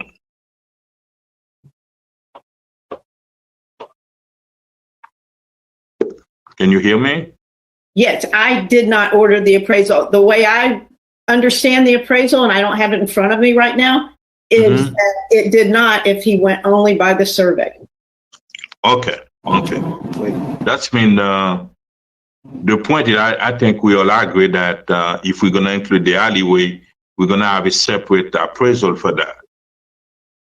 have that in my notes, that the one of the changes that you all are contemplating in this agreement is that the purchase price has to include the 50% of the alleyway. That's what it seems like you're asking us to change. Okay. So we'll do that. I mean, I'm assuming if they did it by the survey, there is no alleyway contemplated in this agreement. Okay. Councilman and Desilme. Yes, Mr. Mayor, this question may be for Ms. Drake or for Jeff. Legally, can we sell our portion of the alleyway we're selling, or the other one? Can we sell it? So what you have, Go ahead, Jennifer, go ahead. yeah, what you need to do, and is what we have contemplated in the agreement, is you have to file an application to abandon the alleyway, in which case the alleyway is abandoned. And the way the law works is half goes to one owner, so half would go to the city, and the other half goes to the adjacent landowner, which is a commercial business. And it's on the survey, I forget exactly their name. So the reason that the city manager had mentioned an extra point is we had agreed, and it's not written that way right now, but we had agreed that this abandonment process can now be done within and be contingent on the approval period so that it's all at one time. So the answer is, if it's abandoned properly and there's a statute and there's a method and an application, and it is abandoned by the city, then yes, you can sell it. Half of it. Half of it, yes, your portion. Okay. Which is the 12,919 square feet that we've been told is what. 0.29 acres. Okay. Okay. Yeah. Okay. Thank you very much. And Councilwoman Irvin. Thank you. The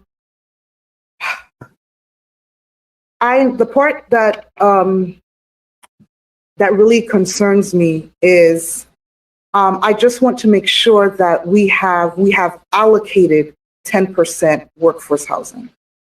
And so I have a question to you, Jennifer. Is that in this lease right now, that there is allocated 10% workforce housing?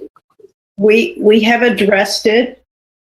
One of the issues that we have is that it is floating, and it's not specifically designated by unit, which makes it more difficult to monitor and comply.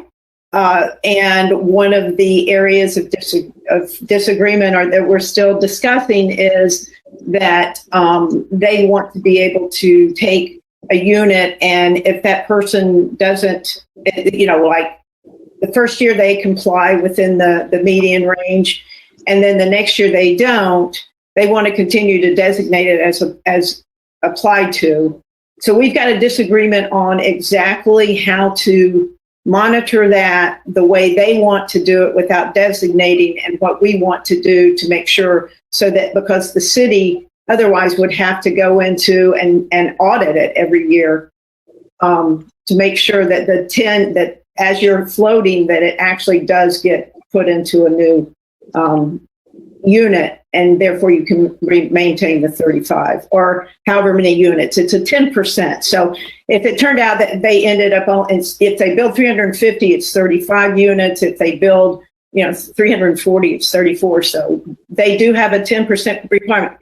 That being said, that's only the real estate side. I think there's also a CRA requirement that we haven't addressed yet. And the city manager, I think, can answer that a little bit better. But And Councilwoman Irvin, no, you're going to be able to speak. The only thing I was mentioning, understand that the two folio, one is inside the CRA boundary. And when the developer going to start negotiating with the CRA, it's going to be based on the CRA guideline, and the CRA guideline want 15% affordable instead of 10%. That's the only thing I was going to mention. You have the floor. Thank you. So I'll address that. First of all, I'd like to say good afternoon, Mr. Tate. I'm sorry, I just dived into everything. I want to first of all say that I want this to be a win-win. I want you to do what you do, which is develop, but then I also really, truly want the city to get the best possible deal that they can, and helping you and helping us all obtain. As you know, Miami-Dade County has a huge affordable housing crisis issue. As you know, we have a huge deficit. So I just want to know that, and I understand that the development hasn't happened in a while here, but I just want this to be, we have a chance to do something right by the resident, and I just want to make sure that we have that opportunity. Also, I want to make sure, especially our employees, that they have an opportunity to work, live, and play if they wanted to, or anyone, any professional that have an opportunity to live. So that's why the workforce housing is important to me. Equally, I noticed that there's no local preference in this deal. And I would like for the small businesses, as you are a small business you're not a small business, I'm not sure, but you're a business in the city of North Miami. So I would like to see if we can include local preference where it applies to this lease as well.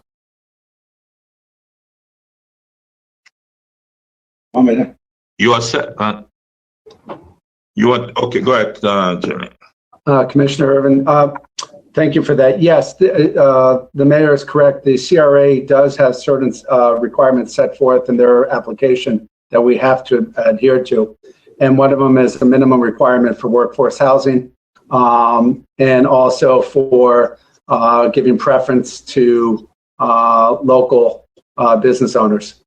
So we do plan to comply. And as I started at the beginning of the project, this is one project, it's one development. So even though we're bifurcated into a CRA for the southern portion and the city of North Miami on the northern portion, we're developing at the same time. We're operating as one development. We're going to be leasing as one development.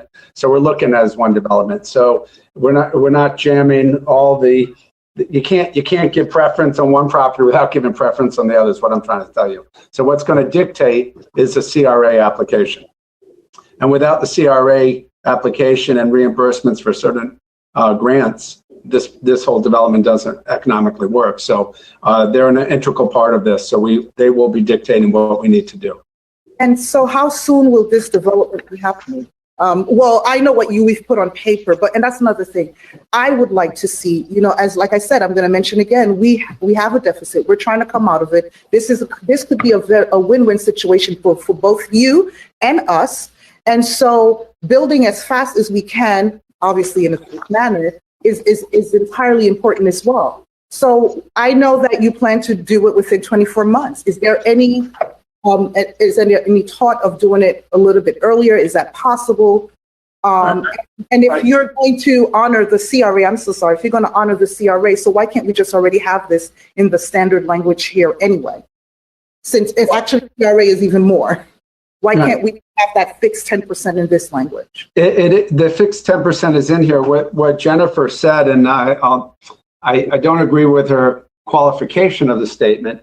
We're not disagreeing with what you guys want. What we're trying to figure out is how do we come up with language that we don't want to pigeonhole ourselves, that innocently we footfall. For example, we have every intention of doing 10%. And if Rasha calls us and say, listen, I need help, I got 2 people, I got a place, we're going to help. We're community, we're very community activated, and we're very community interested in working with everybody. But my point is, there are some hazards that we don't want to foot fault in, and by putting a lease, it creates a trap for us. And so one of the things that our attorney brought up to Jennifer is we're agreeing to do the 10% or whatever the number is for workforce housing, right? But if we have it in the lease and then we have it in the CRA, and the CRA requires X amount, and then we're there in that building, but then we don't have it in your building, are we in default? What if we put it all in one building, not another building, or we put it all in your building and not in their building?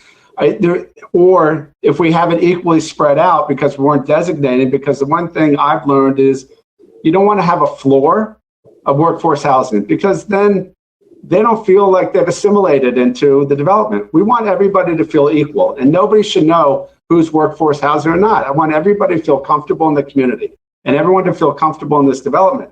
So someone in workforce housing may be on the 12th floor, the 8th floor, the 6th floor, mixed in with everybody else. So there's no set number of units where the first floor is workforce housing. I could do that, but I don't think it's nice to do. I think it's nice what we're trying to do to make everybody feel special. So I see what you're saying, but I still disagree, Jimmy. So I mean, however you want to do it, I'm not asking you to put everyone workforce on the first floor or the 7th floor. It could be mixed, but I just would like for it to be identified that there's one on the first floor, there's one on the 10th floor, and these items. And are you planning to do it more inferior for workforce? Isn't it the same?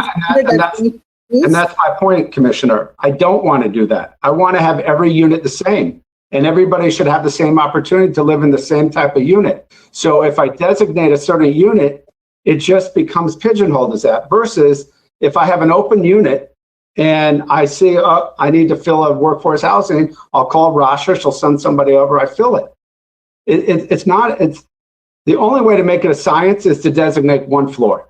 And I'm trying not to do that. I want this to be an intermixed building with workforce housing and regular luxury units. That's what I'm trying to do. I'm not a developer, and so I don't know what you're saying, but in my simple mind, I don't see why you would have to dedicate a floor. But if you had to dedicate a floor, workforce housing is that important for me to make sure that we are accommodating. Happy to do it. No, we don't want we don't want a floor to do. We don't want that. I'm not advocating for that, sir. Mr. Mayor, I'm not advocating for a floor. As a matter of fact, I just gave the example that we can have it different places. And now I'm under the impression that if it's going to be workforce housing, it's going to be inferior to the regular housing, which shouldn't be. Workforce housing, it should just be an opportunity for someone, to establish themselves and then move on and pass it on to the next. As we said, we are facing a crisis not only in North Miami, Miami-Dade County, but I'm right now talking about North Miami. So, and I'm not trying to put you into a pigeonhole, Jimmy. With all due respect, we had someone else offer $4 million for this right now. So I'm not trying to put you in a pigeonhole, and I'm positive, even though I'm not a realtor, but I'm positive that this is going to be worth more than that, and that's okay. You have this deal that we're doing, and we're agreeing to with the city. All I want for my constituency or anyone that wants to become a constituent of North Miami is to know that anywhere or most places that they go in the city, that we, the city of North Miami, has allocated at minimum a level of workforce housing that is allocated that they can. So that I'm very passionate about that. So I hope that you can, your rent is $100,000. Where I asked around, it could easily go to 150, 200 even. There are a lot of things going on. Okay, fine, I can live with that. But the workforce housing, I appreciate you, and I know that you're almost born and raised in North Miami. But as an elected official, I really have to look out for this constituency, and this means a lot. We'll be happy to accommodate the language that Jennifer comes up with. All I was trying to do is create an atmosphere where Jimmy, we don't want a language where we're gonna do one floor workforce housing and the rest gonna be luxury. We prefer it the other way. But what I'm trying to tell Councilwoman Estimate Irvin, I agree with you. We agree on workforce housing. But what I'm trying to tell you, we're fighting for 10% now, when in reality, when it comes to the CRA, it's a must, 15% in order for the project to move forward. That's it's like the problem is will be solved with the CRA contract application. Mr. Mayor, if you wouldn't mind, Jennifer, could you clarify that for me, since you're okay. Yes. So, be honest, I just found out about the difference between the CPR. Is it the CRA guideline? Maybe Jennifer didn't have the CRA guideline, but that 15% is in the CRA guideline that we voted on. That's when it will be required when they put the application with the CRA. Councilwoman Estimate. Correct. So we would need, I just found out about the difference. I would recommend legally to put the two together I would put the CRA requirement as the minimum requirement in the lease. What came to with the lease was everyone was getting this done, and the term sheet said 10%, and that's what we were working with. I don't think Jimmy or Robert or me or anyone realized the difference until just today or recently. So I would recommend that if Jimmy's got the requirement from the CRA, he's not going to argue about it being a requirement under the lease. We just have to match them. And that was just something that we didn't know. Right, Jimmy, and I know that you want to do workforce housing. That's not what I'm disputing. So with CRA, on the CRA side, just to make sure, and is Rasha or Steve Zakowicz available as well?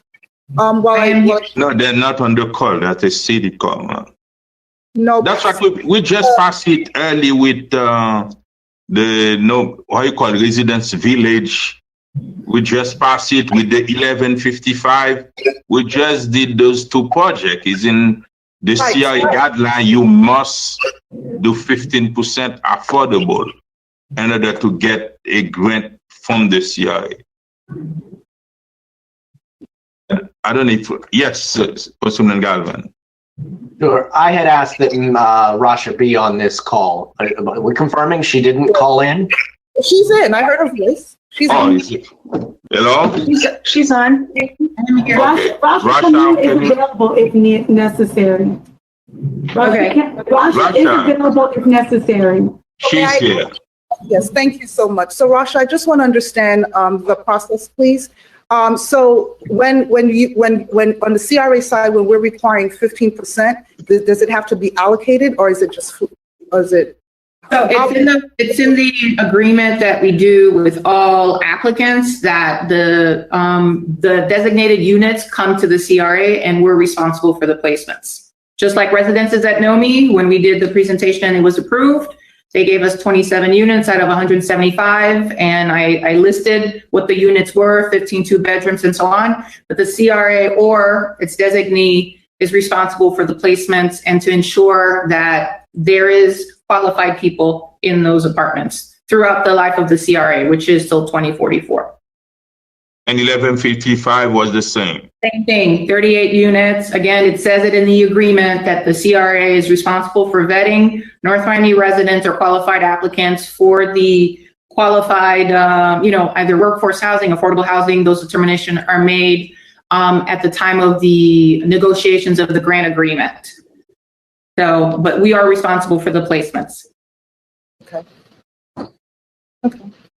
I'm fine. Yes, Councilman Galvin. Thanks. I have a couple of follow-up questions. First off, a couple of business folks are emailing me. They state that there are 90 parking spaces, not 30. I would tend to think 90 is correct because it's a pretty big lot, but we can confirm that later. Sometimes the size of a facility speaks to how many parking lots they have to have. So if you've got a property of X square feet, you need 1.5 parking spaces or something like that. It's been suggested to me that the handshake agreement of 50, 60 years ago was that you don't need to have your own parking on site because you're going to be able to park here in this city lot, and that will offset what you don't have. If we go ahead and pass this, how do we address that as a city? I mean, it would be unfair for us to now go back to any of these businesses in the area and say, hey, you don't have enough spots. You got to create some more spots. City attorney or whomever, do you have any thoughts on that? Sir, honestly, when we've done these type of deals where we, dedicate a parking spot or anything like that, I mean, you've seen some of the projects that we've had where we say we're going to have green space. That's usually recorded so that, future generations can understand what's being done with that property, that you can't use it, that there's a restrictive covenant. I mean, we've done that a number of times in the city. So, if you tell me that someone's, 60, 50 years ago agreed that this would be a parking lot, legally, I can't do anything with that. I mean, a real property, you need to have an agreement in writing, that deals with that real property. So I can't even tell you. I mean, that's a decision for you all to make. But I don't have an agreement that I can tell you that I've read and says that these folks have. That was not my question. Maybe I didn't state it clearly enough. I get it. There was not any written agreement. What's happened there for 50, 60 years was a handshake agreement by city council members who are probably deceased at this point. And the city is assuming all legal liability and allowing people to park in our lot. But if it's true, I guess I understand. Because there's no contract, I'll say this to everybody who's on the call. If there are businesses in the industrial district, I mean Arch Creek Crossing, the X, if there are businesses there that don't have enough parking because that's the way they were built 50 years ago, I hope we don't come in and try to enforce new parking laws on them when they would not have the ability now to build in those parking spots from the beginning like they should have done 50 years ago. Last question. One of the business owners messaged me and said that when Audi was in the lot, they were given access to another city lot somewhere else to be able to park their vehicles. I have no way of confirming that, no way of, at this moment, checking that out. But if somebody's able to tell me later, that's cool. And since the business owners I know are listening and watching, the city can't continue to assume liability wherever people are parking, whether it's here or there. It's not fair to the city's taxpayers to expect that if somebody falls down, they're going to sue us for $2 million. You might say that's not going to happen. It happens every day in this city.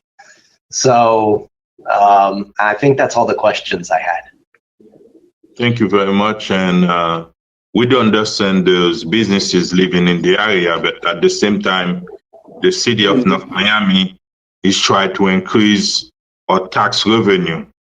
At the end of the day, it's either we find other way to bring more money to the city's assets, or we're going to have to increase taxes on the residents. And we don't want to do that at this point. That's been the best way of moving forward with the cities, to find other way to increase our tax revenue. And I think I trust Mr. Tate, and he's been a long time resident of the city of North Miami. We can trust him better than other developers coming to the city of North Miami, taking advantage of the CRA, taking advantage of the city, and at the end of the day, doesn't give us the product that we really want. And I hope that Jimmy Tate and his company bring us a good project. I can say the most important part for me, Jimmy, is to see if we can build this project within 24 to 36 months. I think that's the most important part for me in regards to that project. I don't know what guarantee can you give us. So Mayor, look, you get all the zoning, all the permit on time, everything on time. Right. I mean, assuming everything goes on time and we don't have any hurricanes or any other acts of God that are beyond our control, there's no reason this can't be done in 20 months, 24 months at the outside. I mean, we did a very similar project in Boca Raton. It was not quite as big. It was 280 plus units, but it was 15 acres of property. So it was spread out differently. And we developed that in about 18 months. But strangely enough, it took, by the time we got our site plan approved and our permits and everything else, almost 3 years. So it's sometimes the things that takes the shortest amount of time are the things you would think would take the longest amount of time. You would think would take a long time. But once we start, our debt on this property, the total property right now, based upon initial underwriting, is a little over $100 million. So you could figure out the tax base that you're going to get from this. The debt on this property, once we sign on that, my partners and I sign on that, it's a little over $72 million. That means I have 72 million reasons to get this property developed as quickly as possible and get my tenants in to start renting the space so I can get off the personal guarantees. So I'm more incentivized to develop this properly, professionally and expeditiously than anybody. Because until it's developed and I get my CO, my partners or I are personally on the hook for the debt. So I know that doesn't give you comfort, but I'm telling you, I'm more interested in expediting the completion of this job than anybody on this call. And, you know, it's hard to put something in writing because there's just so many variables involved in this equation, most of which are beyond our control. But, you know, in Boca, there was no hurricane, there was no pandemic, no issues, and we finished in about 18 months. Thank you very much. Any other questions from the dais? Yeah. One thing, go ahead, Councilman Melvin. It's okay, Mayor. I'll go after you. No, the only thing I want to make sure we're clear on that, since the alleyway is not a part of the appraisal, that's mean we're going to go back and appraise the 50% of the appraisal to be added to the price. Oh, you agree on that, Jimmy? Yes, of course. Okay. Yes, Councilwoman Melvin. Talking about the alleyway, I just want clarification because Jimmy, you mentioned that your portion is all you need for density. You don't need any other portion. Is that my understanding? I do not need the 50% that belongs to the other property owners. That's correct. Right. Another thing is, it seems, that a lot of the neighboring businesses said that you hadn't contacted them. Do you plan on contacting them and speaking to them? I mean, I understand that, it is your affair, but it's good business practice. If we were doing something, if anybody else was doing, there's usually, notice your neighbors within, So, that's just common courtesy. I would think that you would just include them as a part of the conversation. Everybody's not going to be happy, I understand, but I would hope that moving forward, you will do that. So absolutely. And, there's a process that has to follow. Before I can even speak to them about anything, I need to know that we have an understanding and a lease with the city. Once we've obtained and execute the lease and we have the effective date defined, we're immediately going to start with our due diligence to make sure that this property can even be developed in accordance with what we're all visualizing. What I've agreed to do is then expedite Kobe Corp to start on the site plan approval process. And at that time, that's when I reach out to the neighborhood to show them what we're developing. Right now, everything we're talking about is one-dimensional. But once I have beautiful renderings and I have three-dimensional drawings where they can visualize the value add that we're going to bring to the area and what we're planning to do, I think we're going to have a lot more buy-in with the local community. And, someone said, how dare we come in and we just want to change and rebrand and change without talking to them. In my presentation, I said, I'll share with everybody within this district what we visualize. I'll work with them and the city to help implement it and facilitate it. But obviously, if nobody wants to do that, I'm just another property owner at that time, right? So I'm here to work with the community. I'm here to help the community. I'm here to help create value for the city and the community. And the irony here is the people that are objecting, once I finish this development, their values are going to go up exponentially. And I think once they see what we're looking to develop, they'll recognize that. And by virtue of extending the STOD to this area, the whole purpose of the STOD and the whole industrial park area was to inspire development, as the mayor said originally. So we're going to work with the community. We're going to show them our plans. We're going to show them our site plan. We're going to show them our residency and our residents and our renderings. And I'm going to hopefully get buy-in. But as you astutely noted, I can't guarantee I'm going to get buy-in, but I'm going to do the best job I can. I'm going to communicate very well. I'm going to present very well, and I'm going to extend a hand. I'm not looking to fight with people. I'm looking to help an area develop. So hopefully we'll all see eye to eye and I'll be able to bring in some support, but absolutely. But today is not the time for me to start talking to the community because there's nothing to talk about. No, not the community, but the adjacent businesses at I don't have anything to share with them. I don't even have renderings. I don't even have a finished plan. There's a process, and right now we're at the very beginning stage. But before I submit for my site plan approval, I promise you I will be in that community showing the neighbors and the district exactly what we plan to do. Thank you very much. And no other question.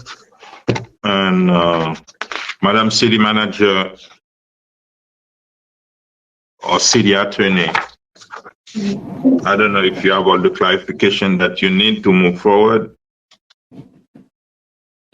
I mean, I think right now, as we are presenting, we presented the lease forward as we would envision it, and the city would be willing to move forward.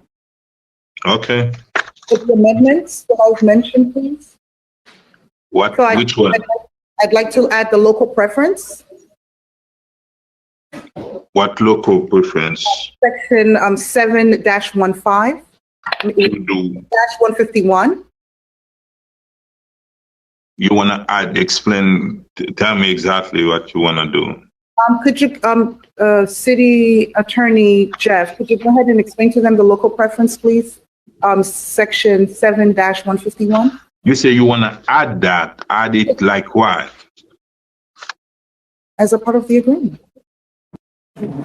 So you ask them to do what? To hire 10% of city?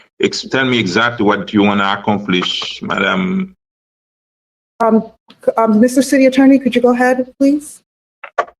Section 7-151 is it's under our procurement code. It's the code that requires local preference in purchasing. So I believe there's a 10% requirement of using local businesses, local small businesses in purchasing. I suppose, and if we're using it in this context, then Mr. Tate would have to agree to use, I guess, 10% local businesses somehow in the construction of this project. Yeah, but understand he's already a local in this project too. He's already in compliance with the 10%. Now, if you want him, recommend to put a clause for him to hire local vendors, yes, but he's already in compliance with the 10% as a local vendor, Councilwoman Estimé Irvin.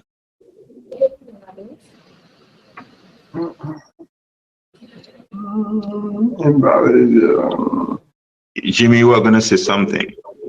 Yeah, I mean, I don't want to just blindly agree to something. I don't mind giving local preference, assuming all things are equal, but you want me to develop this thing expeditiously and on time, which I'm happy to try to do, and go on the debt. But when it comes to the construction, I use a construction company that does this type of development for me.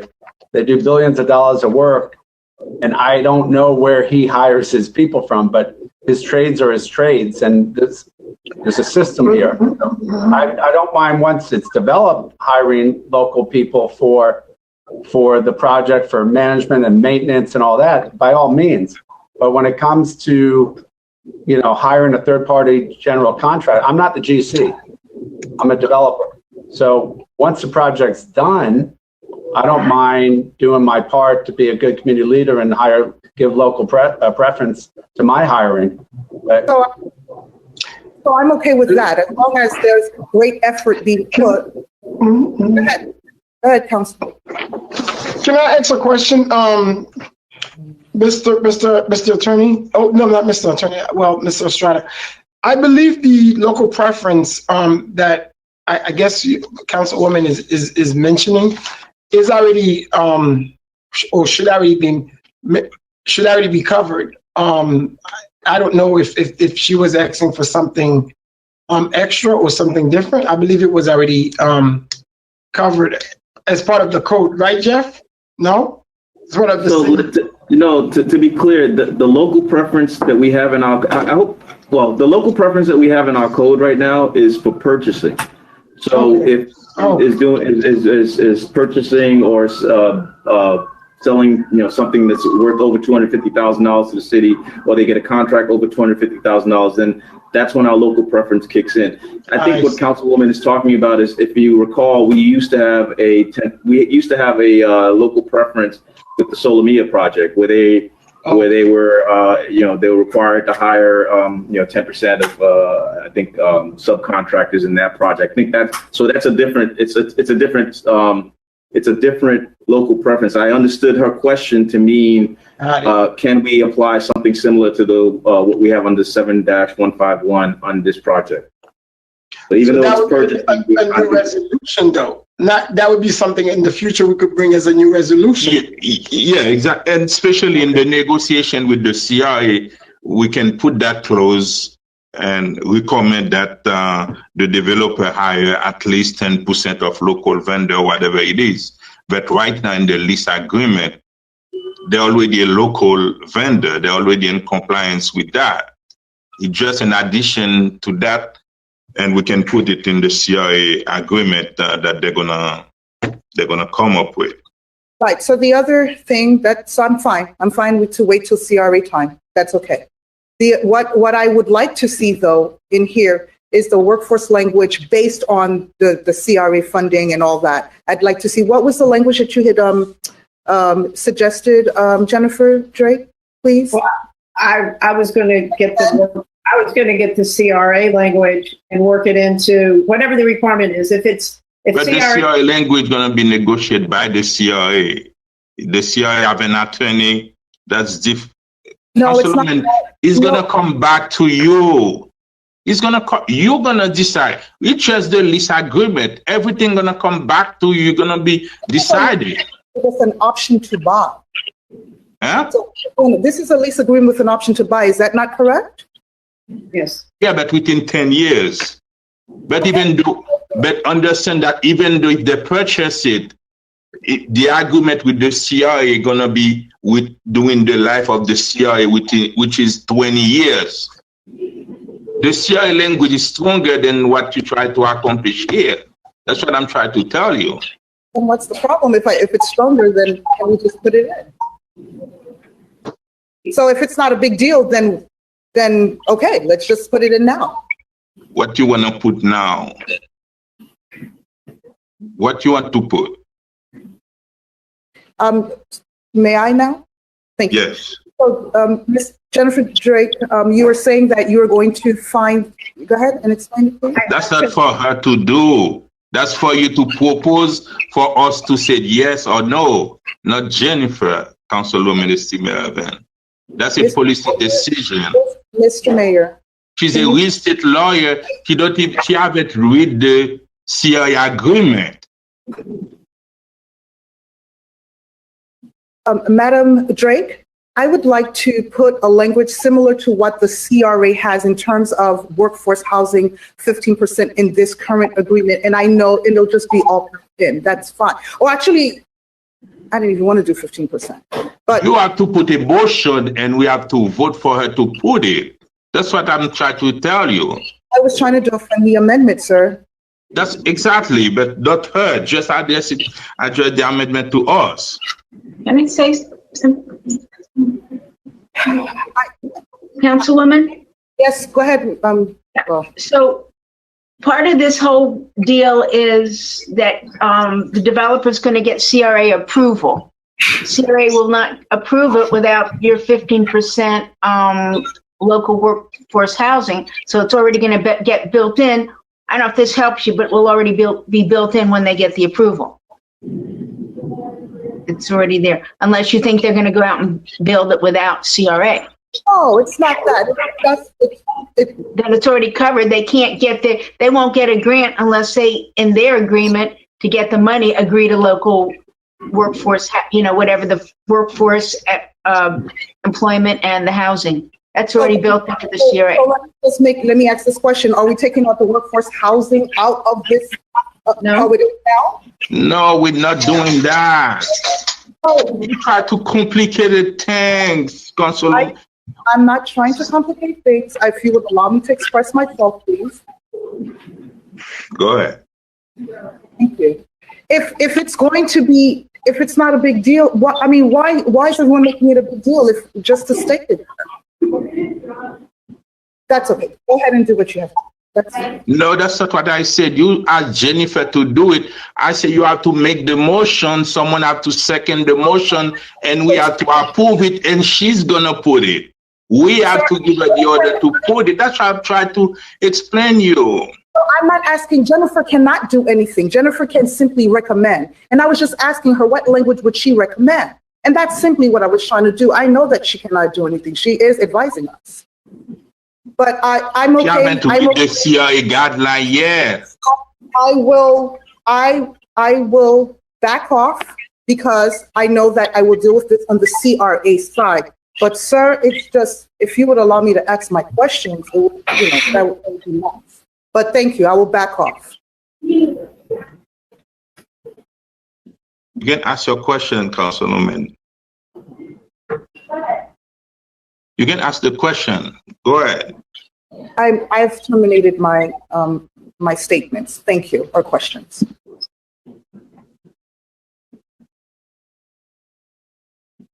Any more question? If there is no question, can I hear a motion to approve tab J? So moved. And I second.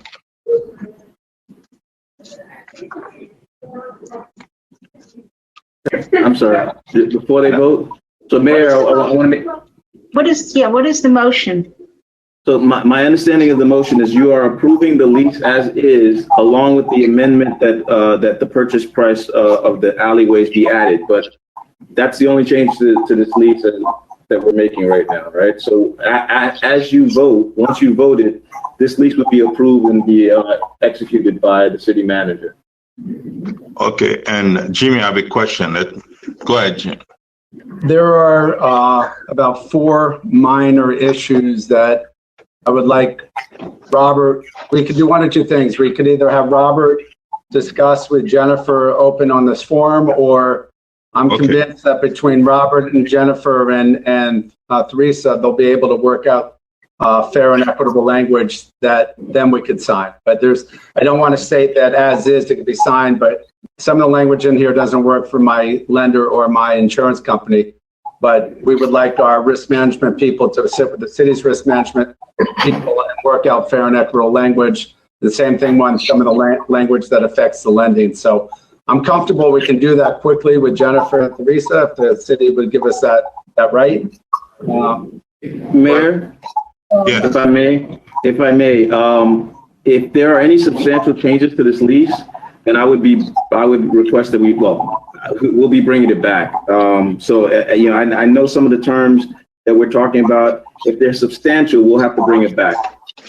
And another question, and Jeff, I see, and first of all, there's something that I don't agree in the lease. When you're talking about phases within 2 years, within this and that, it's a project. We don't want the project to be done by phases. We want to make sure they did the project, and I have faith that they're going to do the project.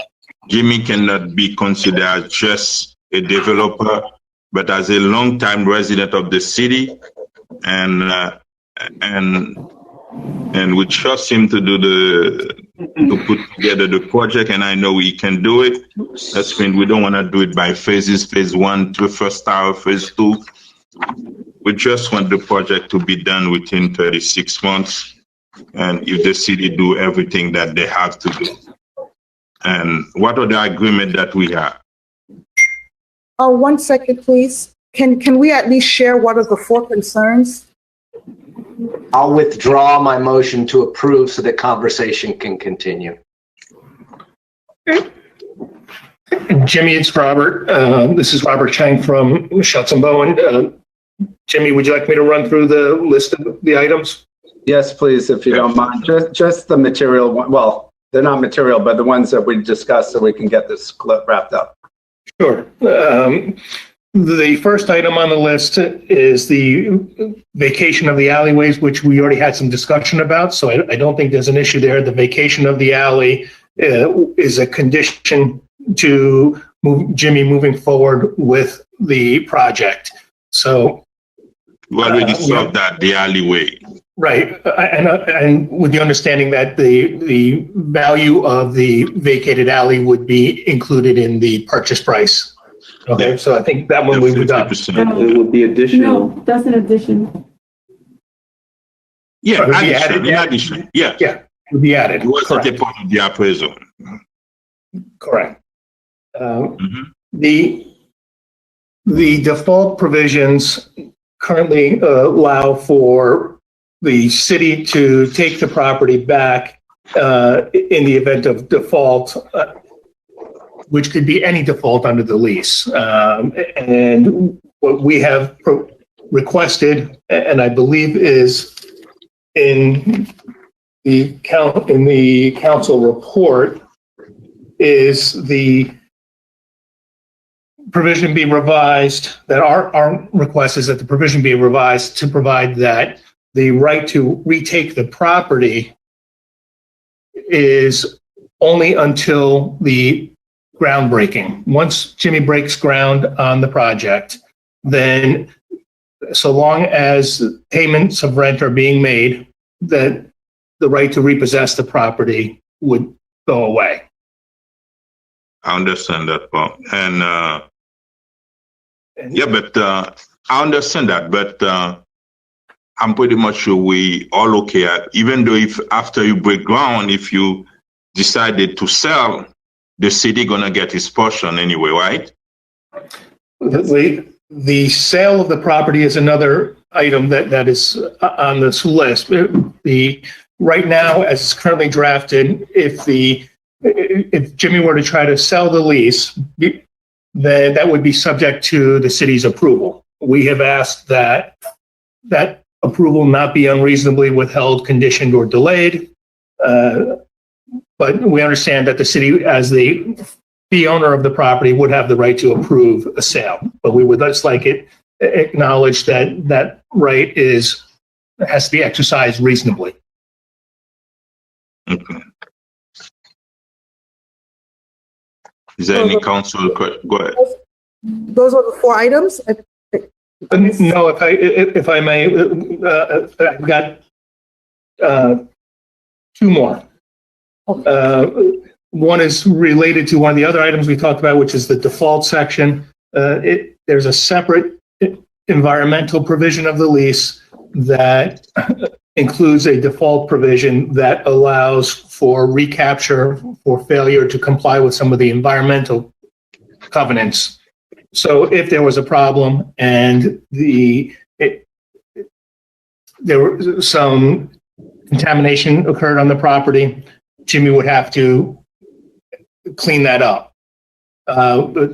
As it's currently drafted, the failure to clean that up could result in a termination of the lease, as opposed to the city being able to undertake the remediation itself, or getting an order to require Jimmy and his group to do the remediation. And it also gives the city the right to collect damages, which we are in agreement with. We understand the need to do that. What concerns us is the ability to terminate the lease as a result of a violation of one of those provisions, which will make this deal that much more difficult to finance. It goes along with the other request that, the right to recover possession of the property cease once we break ground, because once we break ground, like Jimmy said before, he's got an enormous loan on this, and he's going to be incentivized to do it, but to complete the project. But the problem is that to get to that point, the lender needs to know that since its rights are only a lien on Jimmy's leasehold interest and not on the city's interest, that the city can't come in and kick them out before Jimmy's given an opportunity to complete the project. Mayor, in short, in layman terms, why I'd like to just explain why this is very important. So Jimmy, I'm 1 minute, Jimmy. I'm okay with, I just wanted to know what the 4 points are. I'm okay with you going with the city manager and detailing them out behind. And like Jeff said, the city attorney said, if there are any major things that we don't agree, then it can come back. So we don't have to go. I just wanted to know what the points of contentions were, so that, so I don't know if that helps you out. Those are the 4 points, right? The last one is the insurance Exhibit C. We just need our insurance company to work with your risk management and come up with mutually acceptable language. That's fine. And customer, that's it. So if you don't deem those material and Jeff doesn't deem those material, then we're comfortable working out that language with Jennifer and Rita. And if we can't work it out, then obviously we'll have to come back to the city. I see Miss Drake is raising her hand. Yes. All I wanted to say is, I don't think at this point in time on this meeting, we can say what's reasonable, what's major, what's material, what's not material, because the default provisions are potentially very material as to the entire lease and consequential damages and special damages. So just the default provisions most likely will bring it back. I didn't want it to be glossed over. I'm not giving any comment right now, but that potentially is a material matter. Mayor, I'm gonna take out the any uncertainty. If we change the default provision, it's the belief of the manager and myself that this was something that the council would have to vote on. It would be material. So if we either make the change today or we bring it back, but if there's changes to that the default provisions, I'm not going to be responsible for signing the agreement without you all opining. Explain me. What did you explain it again? What do you mean to say? They're saying that there's default provisions that they're saying that they want to make changes to the default provisions, which means that if, they're giving scenarios as if, if he starts building the building and then we can't go back and take the building. I can't be in that position to make those decisions. Those are policy decisions that only the council can make. The attorney can't make those type of decisions on when there's a default or when something isn't a default. That's a decision you all can make. I can't make that decision. Yes, Jimmy. So the defaults are well defined. We're not asking to change the definition of any of the defaults. What we're saying is there's certain defaults that we can't control, and we cannot allow for the city to deem it a default. It hasn't been cured, and then, for example, the city then takes back the property, because I can't, in good conscience, A, I don't even know if my lender would do it, and B, I'm on the hook. So, for example, here's a perfect example. There is a default provision that says that if I default on something, right? Like, case in point, if, God forbid, this entity went into bankruptcy, right? That's a default under the lease. The way the lease reads right now is that my lender will then be noticed and they have to cure that default. Well, my lender can't cure the default of my bankruptcy. It's impossible. And I can't, and my lender therefore is not going to allow the city to come and retake the property. This all has to play out in court. There has to be due process, and there's time issues that have to play out. That's just one example. I could give 20 examples. Those are addressed, Jimmy. That provision you're talking about is in the lease. That was taken care of. That wasn't disagreed to. Okay. So here's another one with environmental. Some truck, we're in an industrial park. One of my neighbors has an oil spill. It's on my property. I have a certain time frame to try to work it out. And if the city deems I'm not working out properly, I didn't cause it, but it's on my property, so I'm liable for it. I can lose my property because it's an environmental contamination of my property. Even though I didn't cause it, I'm going to the state for the state fund to take over and clean it up. But yet, if I don't cure, or the city doesn't deem I'm taking an affirmative action to cure, then they have the right to take my property. My point is, if I'm going to sign a personal guarantee on a $72 million loan, I can't let there be any arbitrary language in here with regard to retaking the property. It's in my best interest to finish this development more so than anybody else on the dais or in the offices representing the dais. So at a certain point, I agree with Jeff, it's a business decision for the council, but prudent practices, business practices need to prevail. And I'm not going to take risks that are going to put well-being, at risk, because language in the lease, which in our opinion just doesn't make sense or isn't fair or reasonable, especially when I'm doing everything right. Something happens beyond my control, and yet there's a default. Yet I try to make an affirmative action to cure the default, but I can't. And the timeframes that I had to cure it come and go, and boy, I just lost my property. Can I ask a question? Go ahead, Jeff, Councilman Designate. yes. Jeff, can I ask you a question? And I hear what Mr. Tate is saying, what Jimmy is saying. Let me ask you this question. How is the lease, and because and I definitely understand him being a business owner, putting out all this amount of money, but I'm assuming that the folks at Solomia would be in the same predicament. So how is their contract written? There are default provisions in those leases also. I mean, as you recall, I mean, that's how the city was able to get the property back from Mr. Swerdlow. There were default provisions in that agreement. So, there are default provisions in these agreements. Like I said, it's not for me to decide whether it's good or bad. I mean, that's not the question here. I mean, I'm not saying that Mr. Tate doesn't have legitimate reasons why he wants certain language there or not. It's just me and the manager can't be the ones that make those decisions, because when the default happens in the worst case scenario, we cannot say, well, it was the agreement that the city manager and the city attorney agreed to. That we don't have the power to agree to those. Are you telling me you're gonna put together the list with Mr. Jimmy Tate? If there is anything that you don't agree with, you're gonna bring it before us for decision? Go ahead, We're asking for that. If that could be done today on here in terms of doing that, that would be yes, because it's so material that we need to make that decision today. And we can go through that. I mean, but if we go back on that material, that would be classified as something material that would have to get brought back. So I think looking at what the concerns are in terms of what could actually be a default. The big question here is, does the council want an opportunity to be able to get the property back if it's not built? Okay. If the development if it's not built beyond the breaking ground. Okay, that's, so are you telling me that's the provision that you want to secure if they don't build?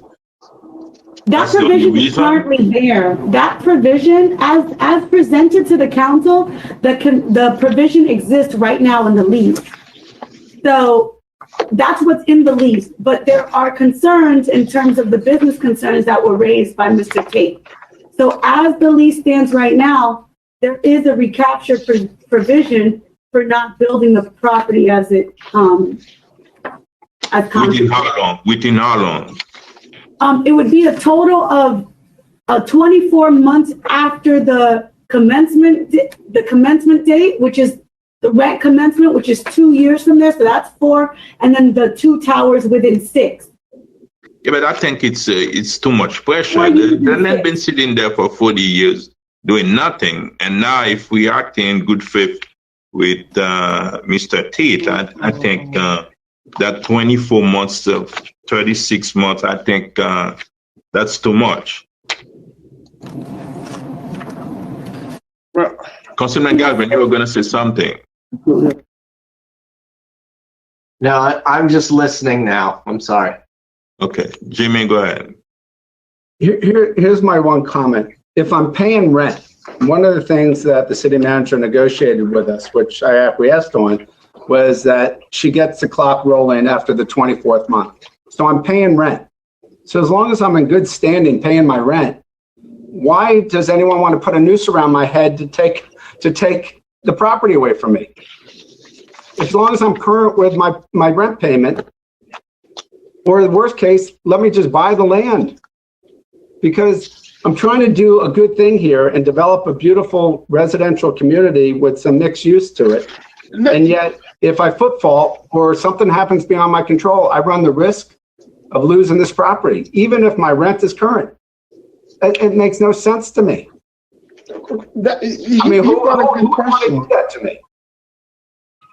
Councilman Galvin, you are going to say something. The city manager and the outside city council will want to hurt me if I'm doing everything right, I'm paying my rent, and yet I default on something that I'm having a hard time curing. but yet the city's getting their $100,000 a year. I'm still obligated to pay it or pay it off for the full purchase price, but yet you have the right to take the property away. You're just adding more pressure to a problem. Obviously, if something happens, I have a problem. That's when we need to be partners and work together, not stab me. Councilman Galvin, go ahead. Thank you. I just heard Mr. Tate say, and I'd asked this of staff early on, why not just make this a straight up sale? Sell it? Yeah. Why was that not something we pursued? There was no stoppage in terms of buying or purchasing. There is no hindrance if he'd like to make an offer on the property. Because that's always an option. Any person can make an offer on the property. Yeah, but I do understand that. But if Jimmy is in compliance paying his rent every year, why is the pressure for him? If you don't build, we're gonna take the property back. That's the language that's my problem. That's the language that I have problem with. Mr. Mayor. Yes.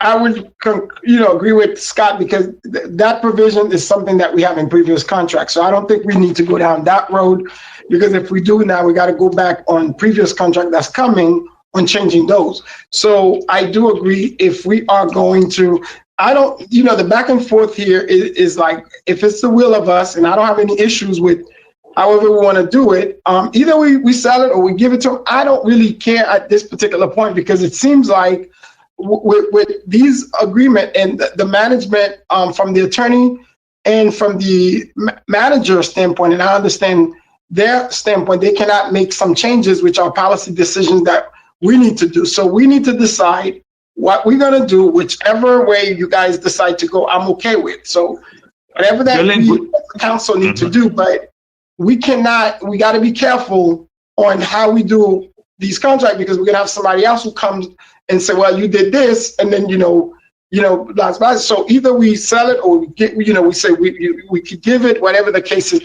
whatever that we want to do, because right now it's like that's my, either we sell it or I do not, whatever that we want to do, I'm okay with, because it's. Yeah, Jimmy. I have a simple solution. Mm-hmm. Why don't we just keep the language, and that if a default comes in or one of these issues comes in, one of my remedies is I could then pay the outstanding purchase price, whatever owed, and buy the land, and that's a cure of the default. I'm okay with that language. Robert, does that work for us? Yes.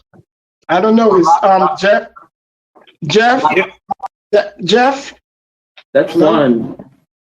So is it the option, it becomes an option that's exercisable before the 10-year period that we currently have. Essentially, if we get notice, you can exercise that option upon receipt of a notice of default, and you have some period of time to exercise on that option?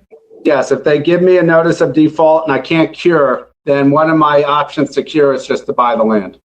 Certainly, from legally, that would be, no problem to approach it that way. And that solves a lot of this back and forth. Okay, Councilman Keys.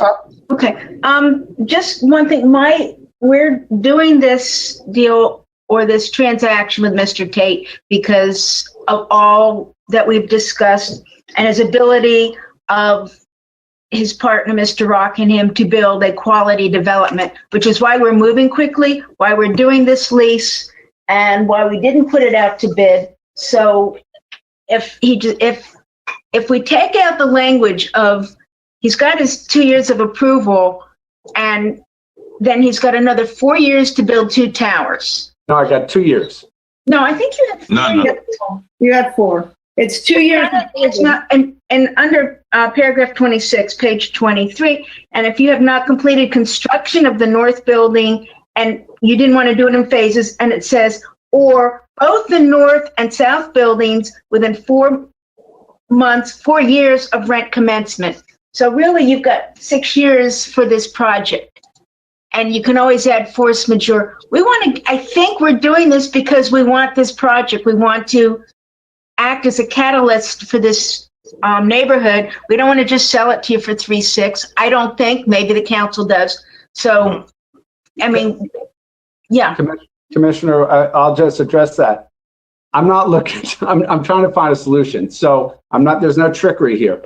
If you want to do two parts of this, one, if you default us and I can't cure it, one of my options before letting you take it is to buy it. Two, what you're saying is, and I understand because I am committing to do this development, is that if I don't have a commencement within a certain window, meaning I have not started the development, I have not closed my loan, I have not closed the CRA loan, that I don't have the right to buy the property, I have no problem with that. I'm not trying to steal your property. So I'm trying to develop something for the city. So you would agree that if you don't have the right to, if you get your CRA approval, you get your alleys, and you get your loan commitment, which will all encompass how if you get your CRA, your alleys, and your loan approval, and you've started commencement, which is just clearing. If you don't finish the project in 6 years, you get to buy it. Well, if I don't, but you can sell it.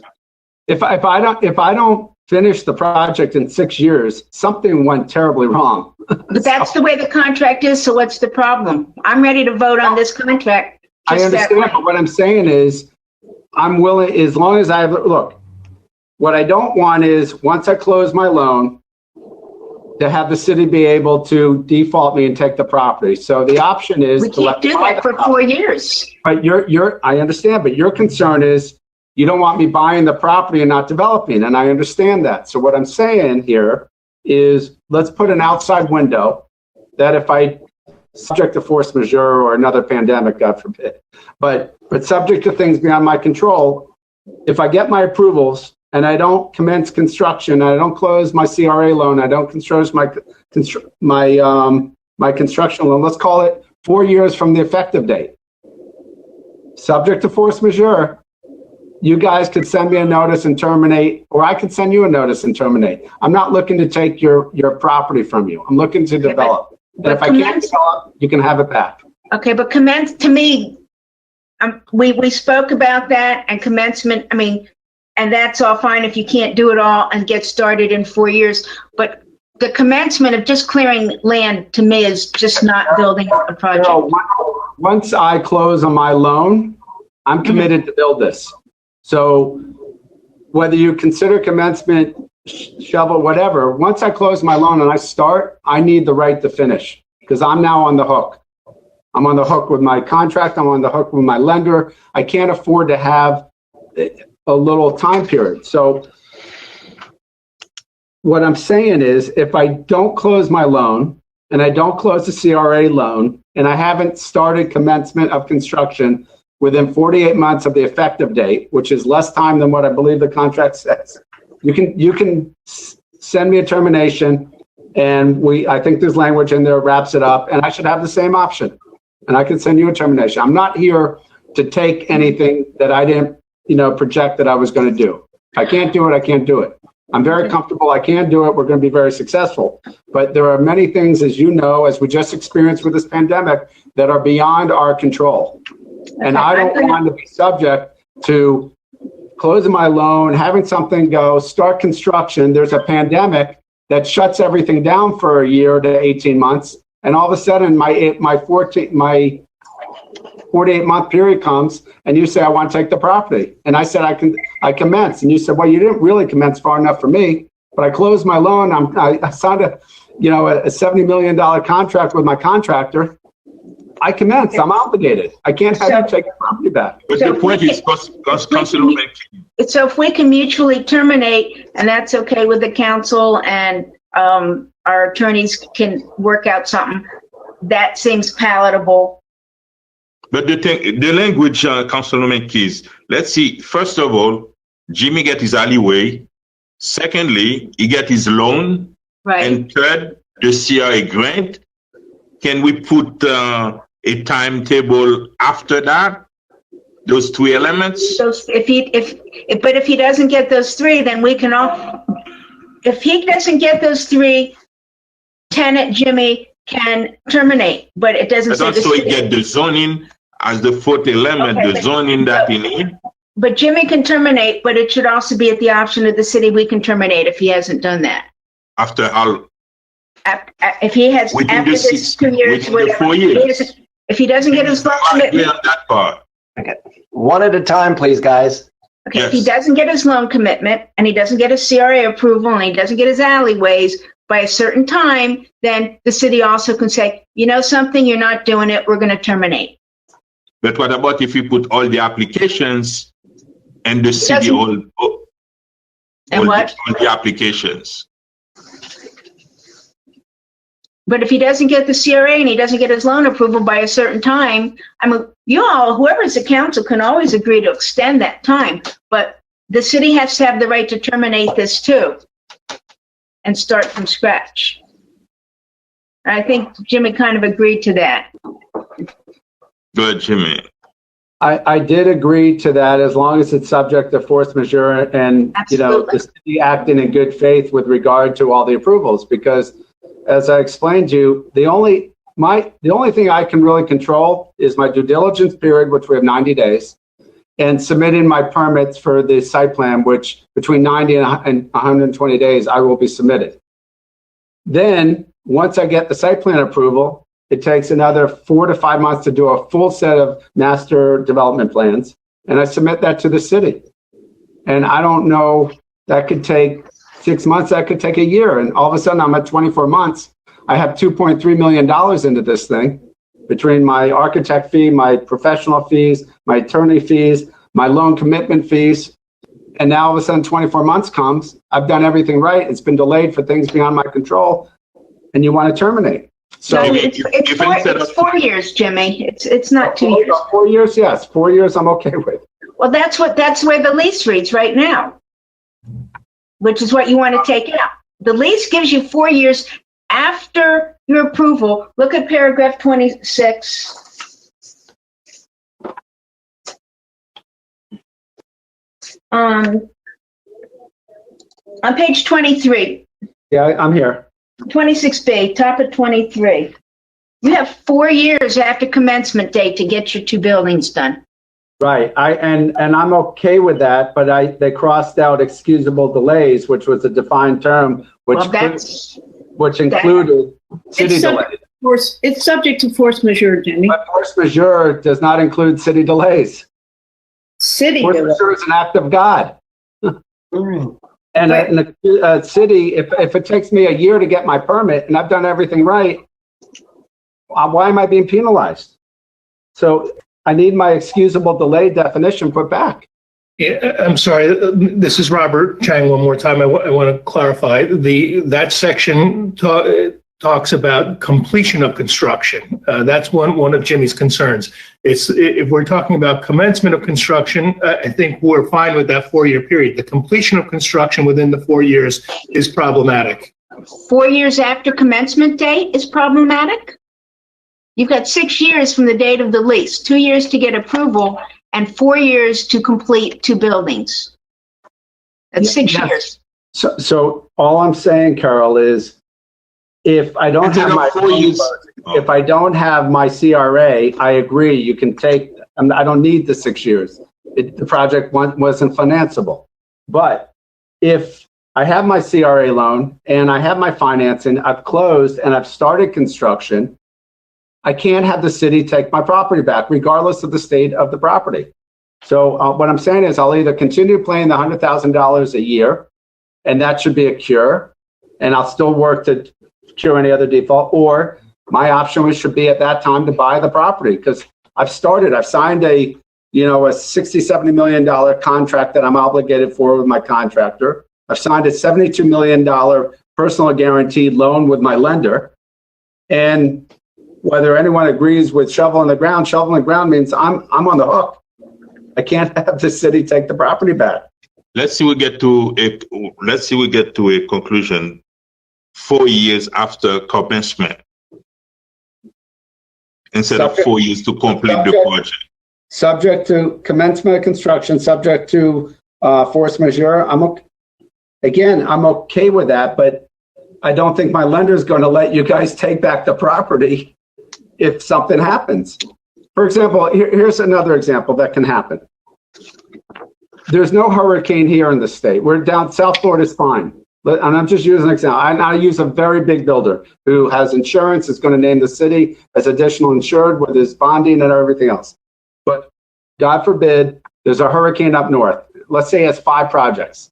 Let's say my builder has been in business for 40 years, goes bankrupt. He's forced into bankruptcy because the hurricane wiped them out, and it's the only way to stop all the creditors from coming from him. Now my project goes into default because he's not working on my project. I have to now fire him. He's in bankruptcy. I got to deal with the federal court, which, Carol, you know better than anyone, could take forever. So as long as all I'm saying is if things like that happen beyond my control, and I made a good faith effort, let me just buy the land or continue paying rent. There's a lot of different ways that I can default that I have no control over. And if I don't close my loan and I haven't started construction after the 6-year period, you can take the property back. I'm not looking to take your property. Councilman Galvin, go ahead.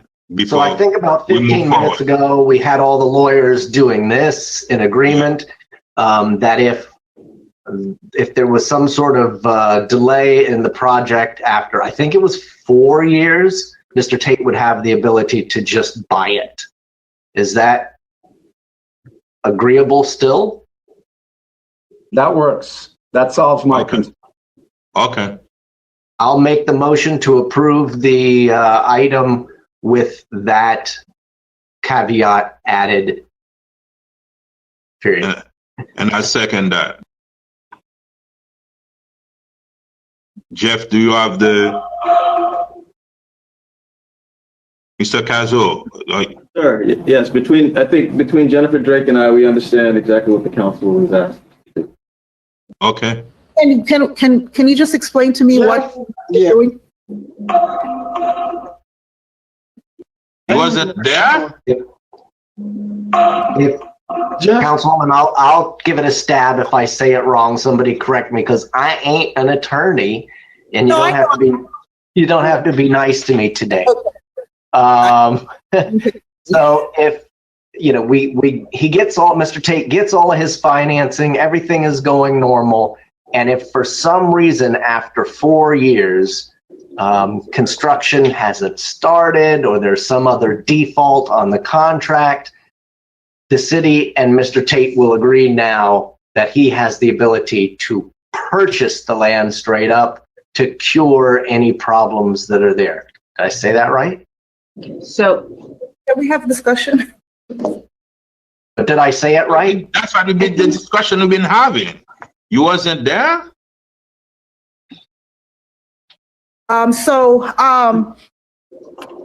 Jimmy, I heard what you were saying and my experience with this city.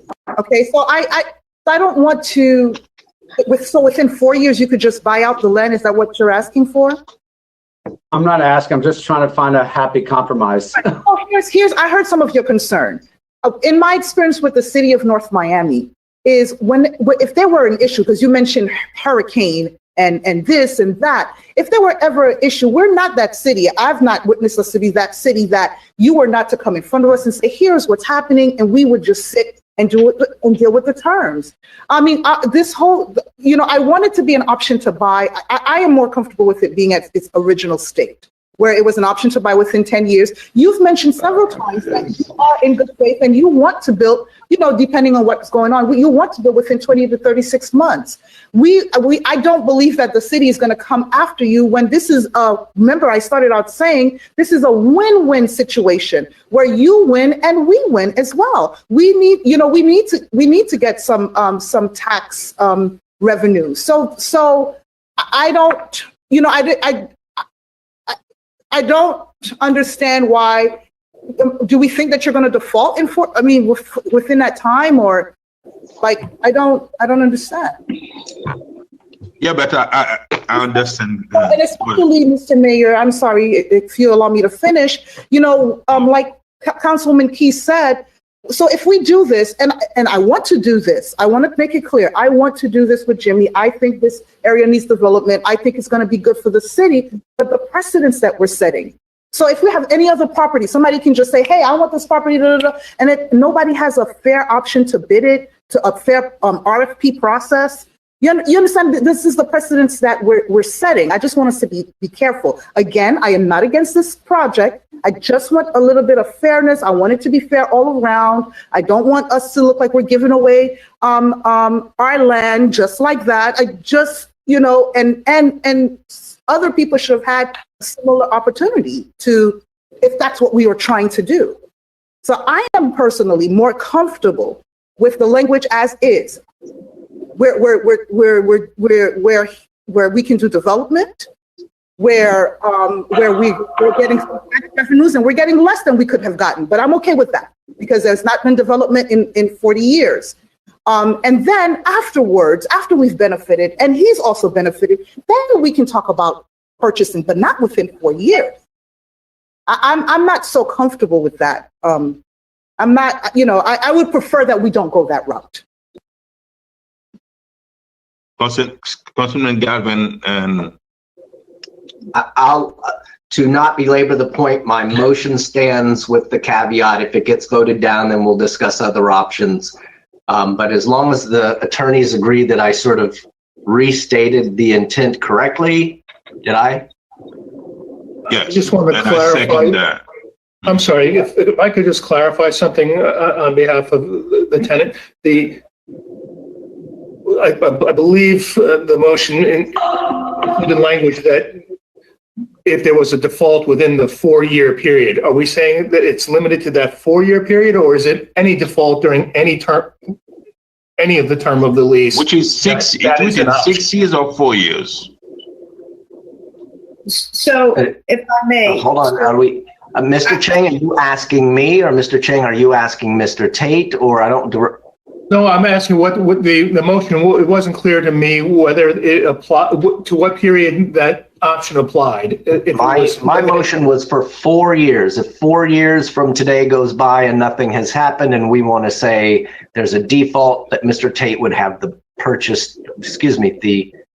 ability to purchase the site. No. And Mr. Tate, okay, Mrs. Keys is saying no. Mr. Tate, a moment ago, I saw all 4 attorneys' heads nodding yes.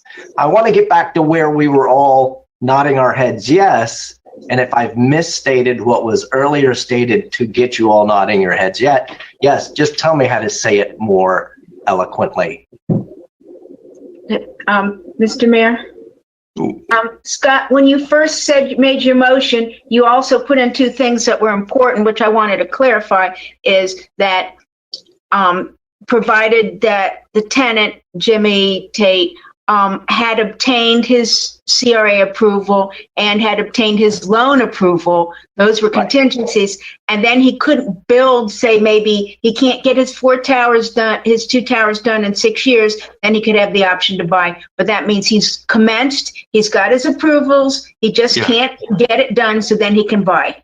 Yes. Yeah, no, I think it's pretty well understood that if he can't get all of those things lined up, this project isn't happening. Right, so I can agree to that. I thought it was just after 4 years, then he can purchase if it defaults. Okay, I can agree to that. We want the project. It wasn't there.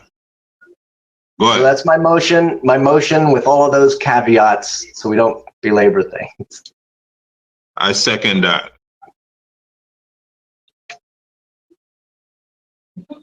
City Attorney, are you?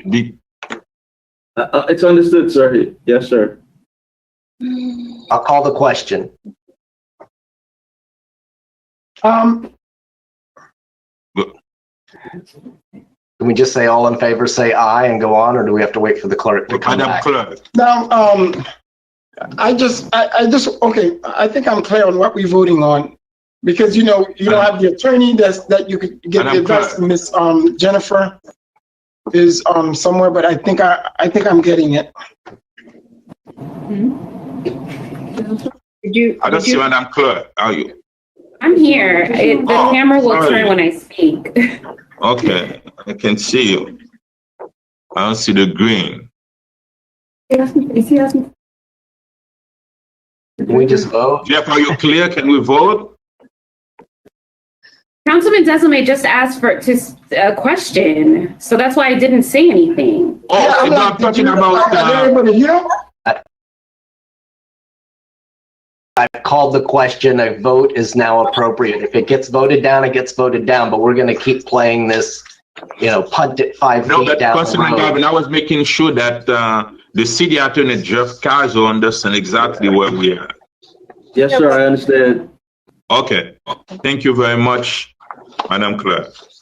Thank you. I have a motion made by Councilman Galvin to approve the item at tab G. The motion was seconded by Mayor Bieneme. All in favor? Aye. Any opposed? The motion carries with a 5-0 vote. Thank you, Mayor. Thank you, Commission. Do you have any comment, Jimmy? No, sir. I think we're good. Look forward to working with you guys. Thank you very much. Thank you very much, and I hope that you deliver a good project, and I trust that you're gonna do a good job, and we should be happy. Yeah, yes, sir. We will, and we won't disappoint. And we want a median, to separate the city and the county. There you go. Because one side is the county, the other side the city. We wanna. Councilman Galvin, too much units are coming in your district. And that's the thing. District 1 is 1,440 units on 151, and you have now 350 units, and you have the other Portofino building. Right. Yeah, honesty, Mr. Mayor, I am going to do a town hall. I was sort of waiting till we could go back to being in person, but a town hall that just talks about all of the different things that are happening in District 1 from In that area. Yeah, there's a lot happening in that area. It's over 2,000 units. Yeah. Yes, Councilwoman Keys. Yes, so we still have to vote on the resolution authorizing our attorneys to negotiate this lease. I believe we still want to see the final version and not authorize execution, just the negotiation. We want to see the final version. So I'd make the motion that we go with the resolution in the package, that we authorize our attorneys to make the changes in the lease and bring it back for a final vote, I guess, 2 weeks from now. I second that. It's not here, Vanessa. Madam, Just so we second, Jeff Cazzo had to step out of the meeting for a minute so I don't want to do something without him on that part. So he stepped out to use the restroom. Yeah. I'm sure he doesn't want to sign that lease. Does anybody know where he went to go to the restroom and he'll be right back, or did he leave? Can we move with the other items so we will come back with it? And I see that Mr. Tate seems to have signed off as well, and his attorneys are gone. Yeah. I vote no. No, I'm not. I'm still here. Oh, okay. Scott, can you see me? I can't see you, but as long as I can hear you and you're here. Yeah, they cut me off of the webinar. My attorney just asked me a question. Can I ask you guys something real quick? No, just ask them. All right, I'll ask them. Proceed at your own caution, because I feel the Band-Aid starting to be pulled off again. No. Bye. No, ask your question to Jeff. All right, I will. Thank you. Thank you, Mayor, Vice Mayor, Commission. Appreciate your time. Thank you, sir. How do Jeff is back. Should I hang up? Yes. Attorney's back. What's the question? He's had a request. No, the request, Jeff, is to bring the final version of the lease agreement before us in 2 weeks. Oh, that's up to you all. Yeah, we can do that. Okay. I have a motion made by Councilwoman Keys. The motion was seconded by Councilwoman Estime Urban. All in favor? Aye. Opposed? Motion passes with a 5-0 vote. Thank you very much. Next Tab item. H. A proposed first reading ordinance of the mayor and city council of the city of North Miami, Florida, adopting with changes, amendments to the city of North Miami's comprehensive plan to incorporate the adopted 16-year water supply plan and to strengthen coordination between water supply planning and local land use planning by amending the text contained in the future land use infrastructure, intergovernmental coordination, and capital improvement elements, providing for transmittal of comprehensive plan amendments to the Florida Department of Economic Opportunity and all other review agencies as required under Chapter 163 Florida statutes, providing for adoption pursuant to Section 163.3184 Florida statutes, providing for repeal, conflict, severability, and effective date for all other purposes. Tab H.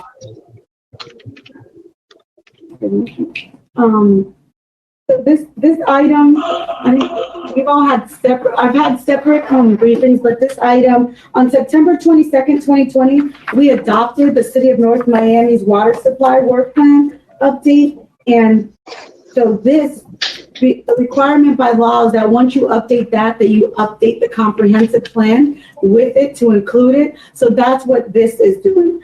This is going to be, this proposed ordinance is still going to constitute a large-scale text amendment, so it goes to the state review and then final approval by the Department of Economic Opportunity.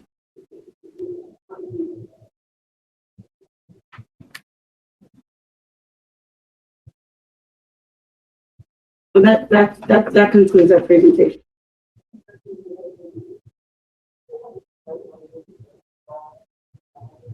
You sit it from okay. You can go. So thank you.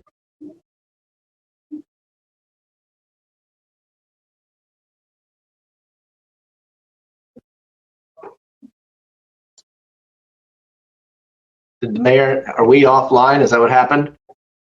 The mayor's not here. We moved. You know what happened?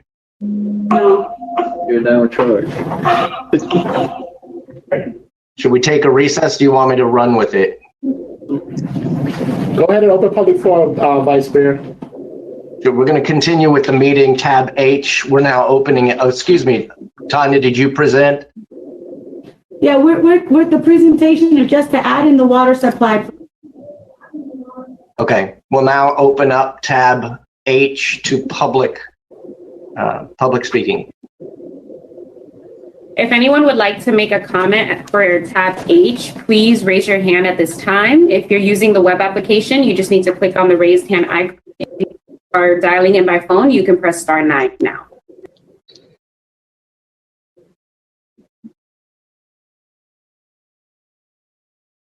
Is there not anybody speaking? I have to go through a list to see if there are any hands raised. So that's what I'm doing right now.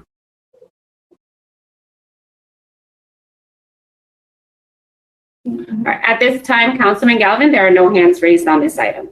All right, is there a motion on tab H? So moved. Is there a second? Second. Motion by Keys, second by Miss Estime Irvin. All those in favor say aye. Aye. Aye. Councilman Desilme, how do you vote? Yes. Councilman Galvin, how do you vote? Yes. Councilwoman Keys, how do you vote? She said yes. Oh. Yes. Councilwoman Estime Irvin, how do you vote? Yes. Mayor Biename, how do you vote? Yes. Motion carries with a 5-0 vote.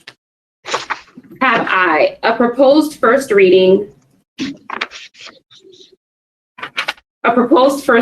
ordinance of the mayor and city council of the city of North Miami, Florida, repealing in its entirety Chapter 8.5 of the Code of Ordinances of the city of North Miami, entitled Flood Damage Prevention Ordinance, and creating in lieu thereof a new Chapter 8.5 entitled Flood Damage Prevention Ordinance to adopt flood hazard maps, to designate a floodplain administrator, to adopt procedures and criteria for development in flood hazard areas and for other purposes, to adopt technical amendments to the Florida Building Code, providing for applicability, repealer, severability, and an effective date. Tab I.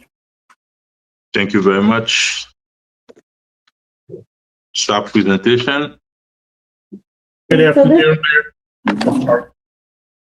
Hello, Steve Pizzillo. Good afternoon, Mayor and Council. Through the City Manager, Steve Pizzillo, the building official for the City of North Miami. In front of you this afternoon is the State of Florida Model Floodplain Ordinance from the Department of Emergency Management. This would update our Chapter 8.5 of the City Code of Ordinances.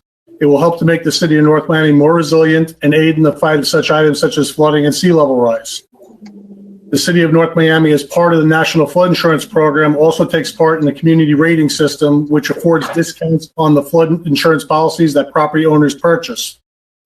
One of the prerequisites to be able to gain points in certain areas requires the adoption of the State of Florida Model Floodplain Ordinance. There is no cost to the City of North Miami to adopt this ordinance, but if we do not adopt it, it will directly affect the flood insurance discount that all of the property owners receive because of the city's participation in the program.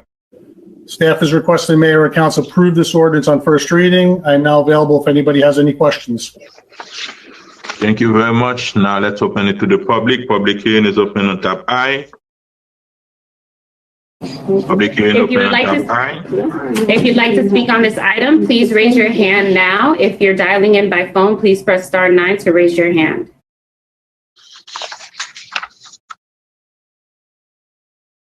Tab I is open to the public. Tab I is now closed. Move approval. Second. Second.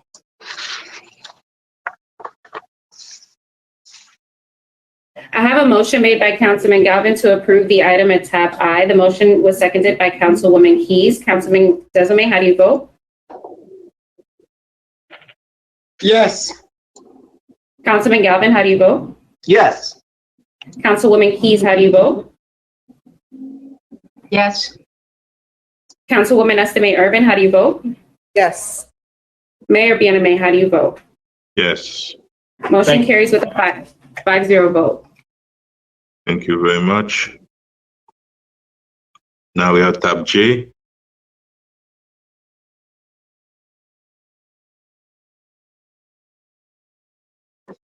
Tab J, a proposed quasi-judicial resolution of the Mayor and City Council of the City of North Miami, Florida, approving the proposed final plat entitled Olita Development, the same being a replat as further described in the attached Exhibit 1, specifically identified with Miami-Dade County folio numbers 06-2221-038-0010, 06-2221-038-0020, 06-2221-038-0030, and 06-2221-000-00021, and located at 2050 Northeast 151st Street and 14901 Northeast 20th Avenue, in accordance with Chapter 29, Article 3, Division 8, Section 3-806 of the City of North Miami Code of Ordinances,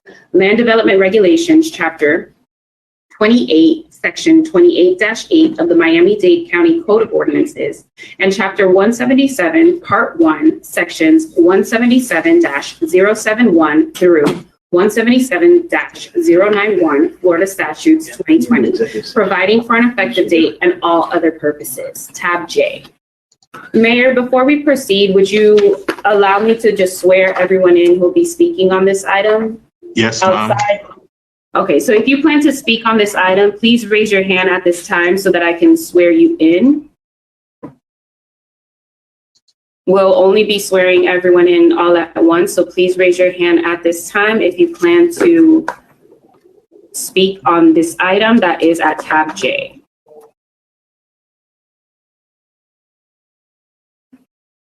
Once again, if you plan to speak on the item at tab J, please raise your hand at this time so that you may be sworn in.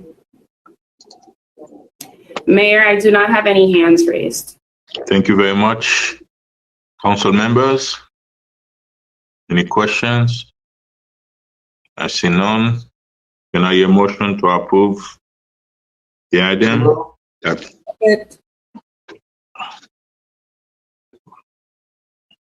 I have a motion made by Councilman Galvin to approve the item at tab J. The motion was seconded by Councilwoman Mary Estime Urban. Councilman Desame, how do you vote?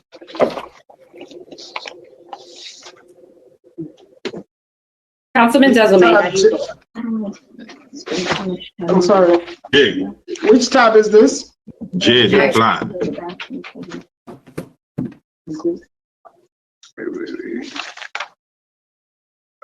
No. Councilman Galvin, how do you vote? Yes. Councilwoman Keys, how do you vote? Yes. Councilwoman Estime Urban, how do you vote? Yes. Mayor Bieneme, how do you vote? Yes. The motion carries with a 4-1 vote.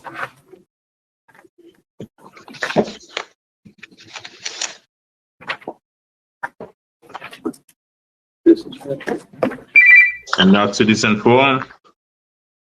If you would like to speak during Citizens Forum, please raise your hand at this time. Once again, if you would like to speak during Citizens Forum, please raise your hand at this time. If you're dialing in by phone, you will be pressing *9. If you are using the web application, either on your phone, laptop, desktop, please press the raised hand icon. In the meantime, we did have some previously submitted comments, Mayor, so I'll be reading those first. Yes.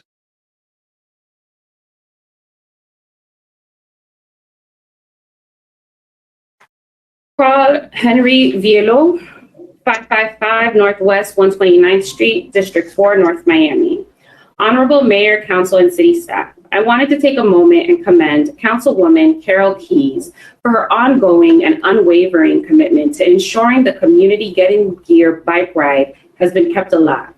While many elects have made sporadic, quote-unquote, appearances, it has been rare to see Councilwoman Keys miss a Saturday ride since I began participating in 2016. The event has given exposure to so many small businesses and has provided a necessary unity and camaraderie in this often divisive city. I'm a proud resident of District 4, but I think I speak for most of the bike ride regulars when I say I hope the remaining individuals on the dais will make an effort to ditch the self-serving, wasteful spending of city dollars and keep this Saturday tradition going for years to come. Thank you.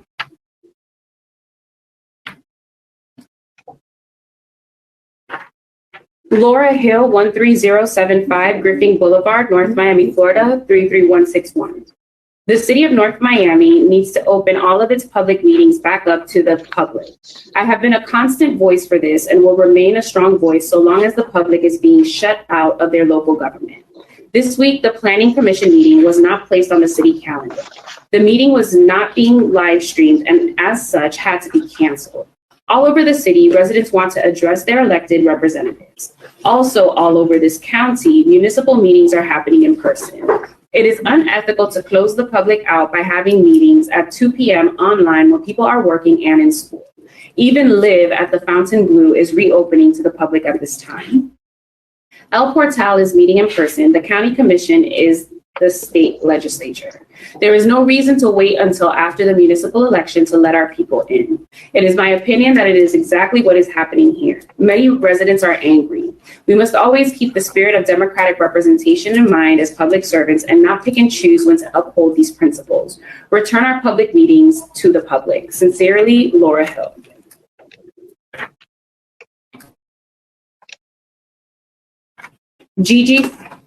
Gigi Seraphin, AHDS Ocean King On-Site Property Manager, 14500 Northeast 6th Avenue, Unit 128, North Miami, Florida, 33161.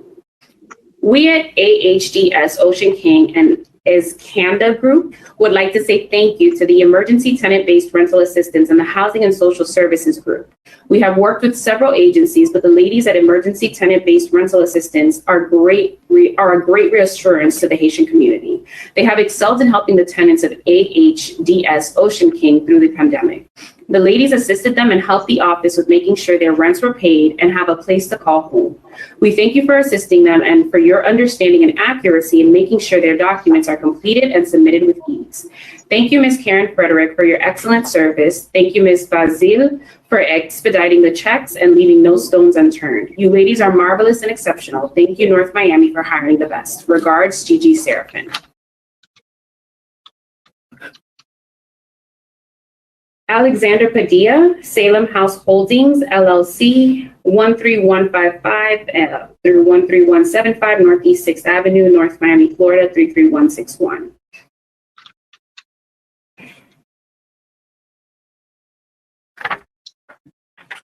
I am taking this moment to give thanks to all in helping in this financial hardship times, as I would not be able to continue to do business in the city of North Miami as a building owner if I would not be for the assistance of payments for the rents, as all of the staff is very helpful and professional in these difficult times. A. Bazil, Karen, and entire staff that has been assisting me, and we are very grateful and appreciate all of the assistance given. Thanks.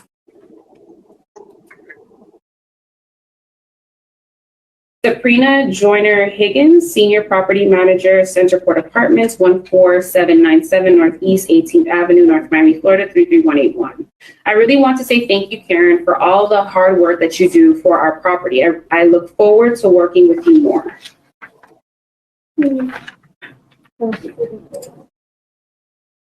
I do not see any hands raised for public comment, and Mayor, at this time, I don't have any additional comments to read into the record.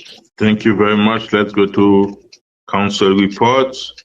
Councilman Galvin. No reports. Councilwoman Keys. Yes, I do. Thank you. So I'd like to invite everybody to my Earth Day event next Thursday, April 22nd at Desertland. We're having our e-waste event and drive-in movie. We're going to be watching Dr. Seuss's The Lorax. The gates will open at 4 o'clock. The movie starts at 5:30.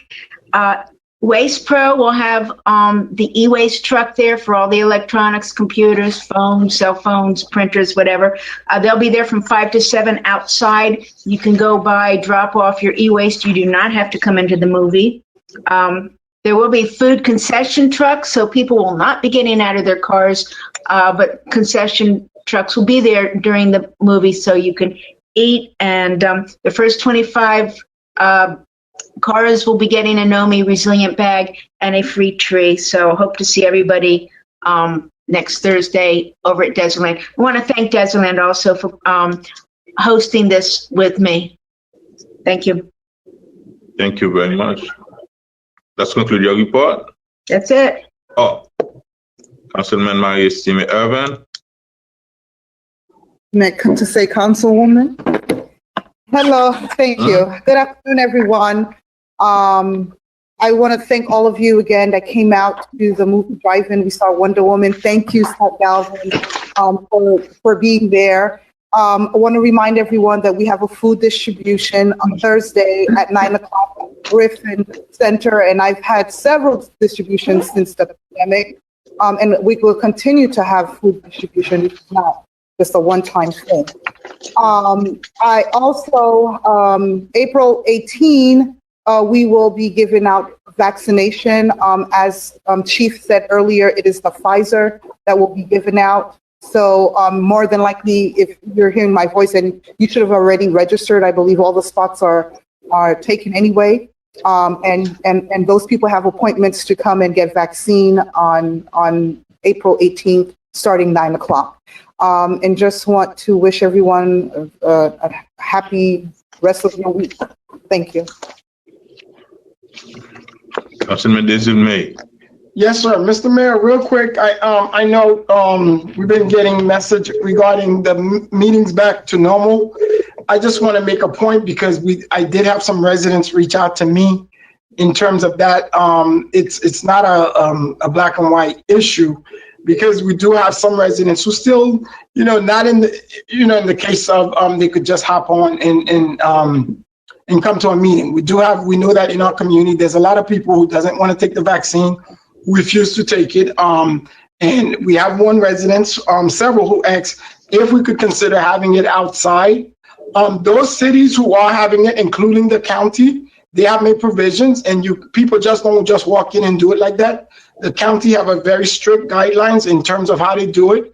So if we are considering doing something like that, they need to think about our safety. There are, council people who also have pre-existing conditions and other things. So we need to make the proper consideration that everybody, as well as the public, is being safe, as well as those who are coming into that. So I did have a couple of texts from residents who, when they heard Madam Clerk mention that, to remind me, because they did talk to me about that, if we could have it outside, which I don't think that's an option, but they did mention it, because not everybody's as healthy as everyone, and that some of them say they will not take the vaccine, and that's their right.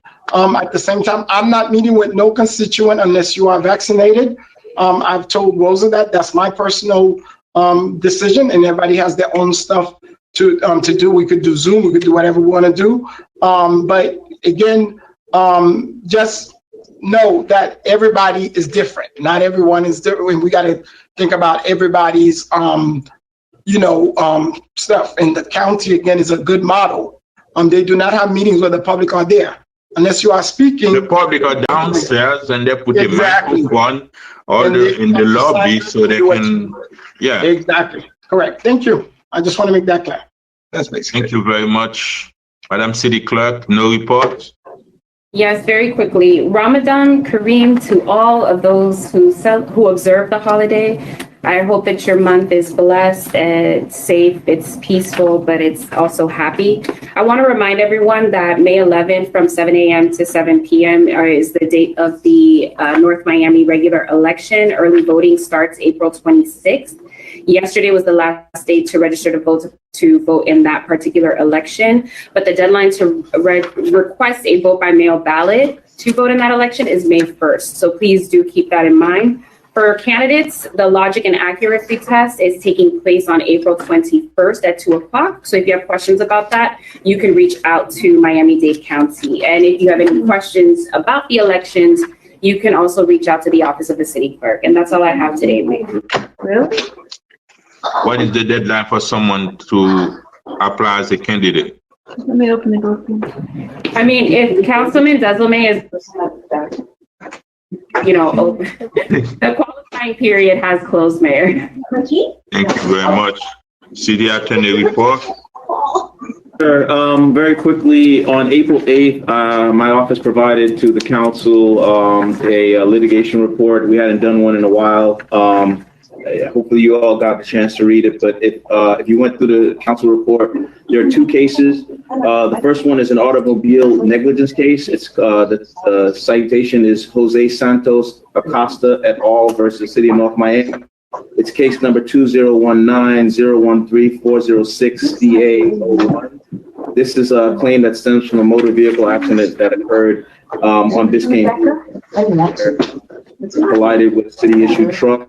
I need an executive session on that one.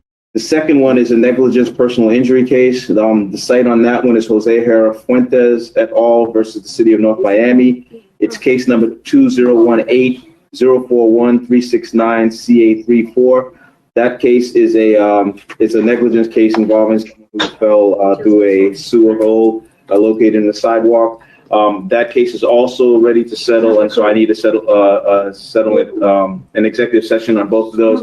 I understand everyone's busy right now, but these are very quick. I think in at least one of them, we got a really good result that I think you all will be happy with. So my office will be contacting you all, your schedule to schedule these as quickly as possible so we can get these cases off. And that's all I have, sir. Thank you very much. City Manager's report. Well, good afternoon. Just a few things, and we spoke about it early. There was a CDC and FDA recommendation to pause the Johnson & Johnson vaccine. So we are going to be following that recommendation, but we are going to be able to move forward with this coming Sunday's vaccine, April 18th, and we're working with the state to continue to have more as soon as we can confirm that we can get the other vaccines for those dates. Additionally, I wanted to let, for the attention of the North Miami residents, business owners, and community stakeholders, we're going to have the virtual public input sessions this Thursday, April 15, 2021, 6:30 to 7:45 p.m. This is for our Community Development Program year 2021-2022 Annual Action Plan. The goal is to solicit public input on programs and activities eligible for CDBG and home funding. Again, that's Thursday evening, April 15, 2021, 6:30 to 7:45 p.m. Our link will also be available to come online on our screen as well for the meeting. You all set? And that's all. Thank you. And Madam City Manager, what did you say about the vaccine? So we had some upcoming dates past this Sunday, but they were past the Sunday. Okay. right, but they were expecting to have. We had scheduled for Johnson & Johnson. We are working with the state now to see vaccine and keep some additional dates, like we have planned. After Sunday, that's mean this Sunday we're gonna give the Pfizer. I said. Yeah, but on Sunday we will have Pfizer. On Sunday it's fine. They can come back May 9th for their second. Moving forward, we're going to work with only a vaccine that is continued to be recognized or recommended by the CDC or FDA. So we'll come back with some additional dates. We are working with the state to work on additional dates. Thank you very much. That being said, can I have a motion to adjourn? So moved. Second. Motion made by Councilman Galvin, seconded by Mayor Bienemay. All in favor? Aye. Any opposed? Yes, I oppose. All right. So motion carries. Thank you very much. And the time is 5:49. Don't leave.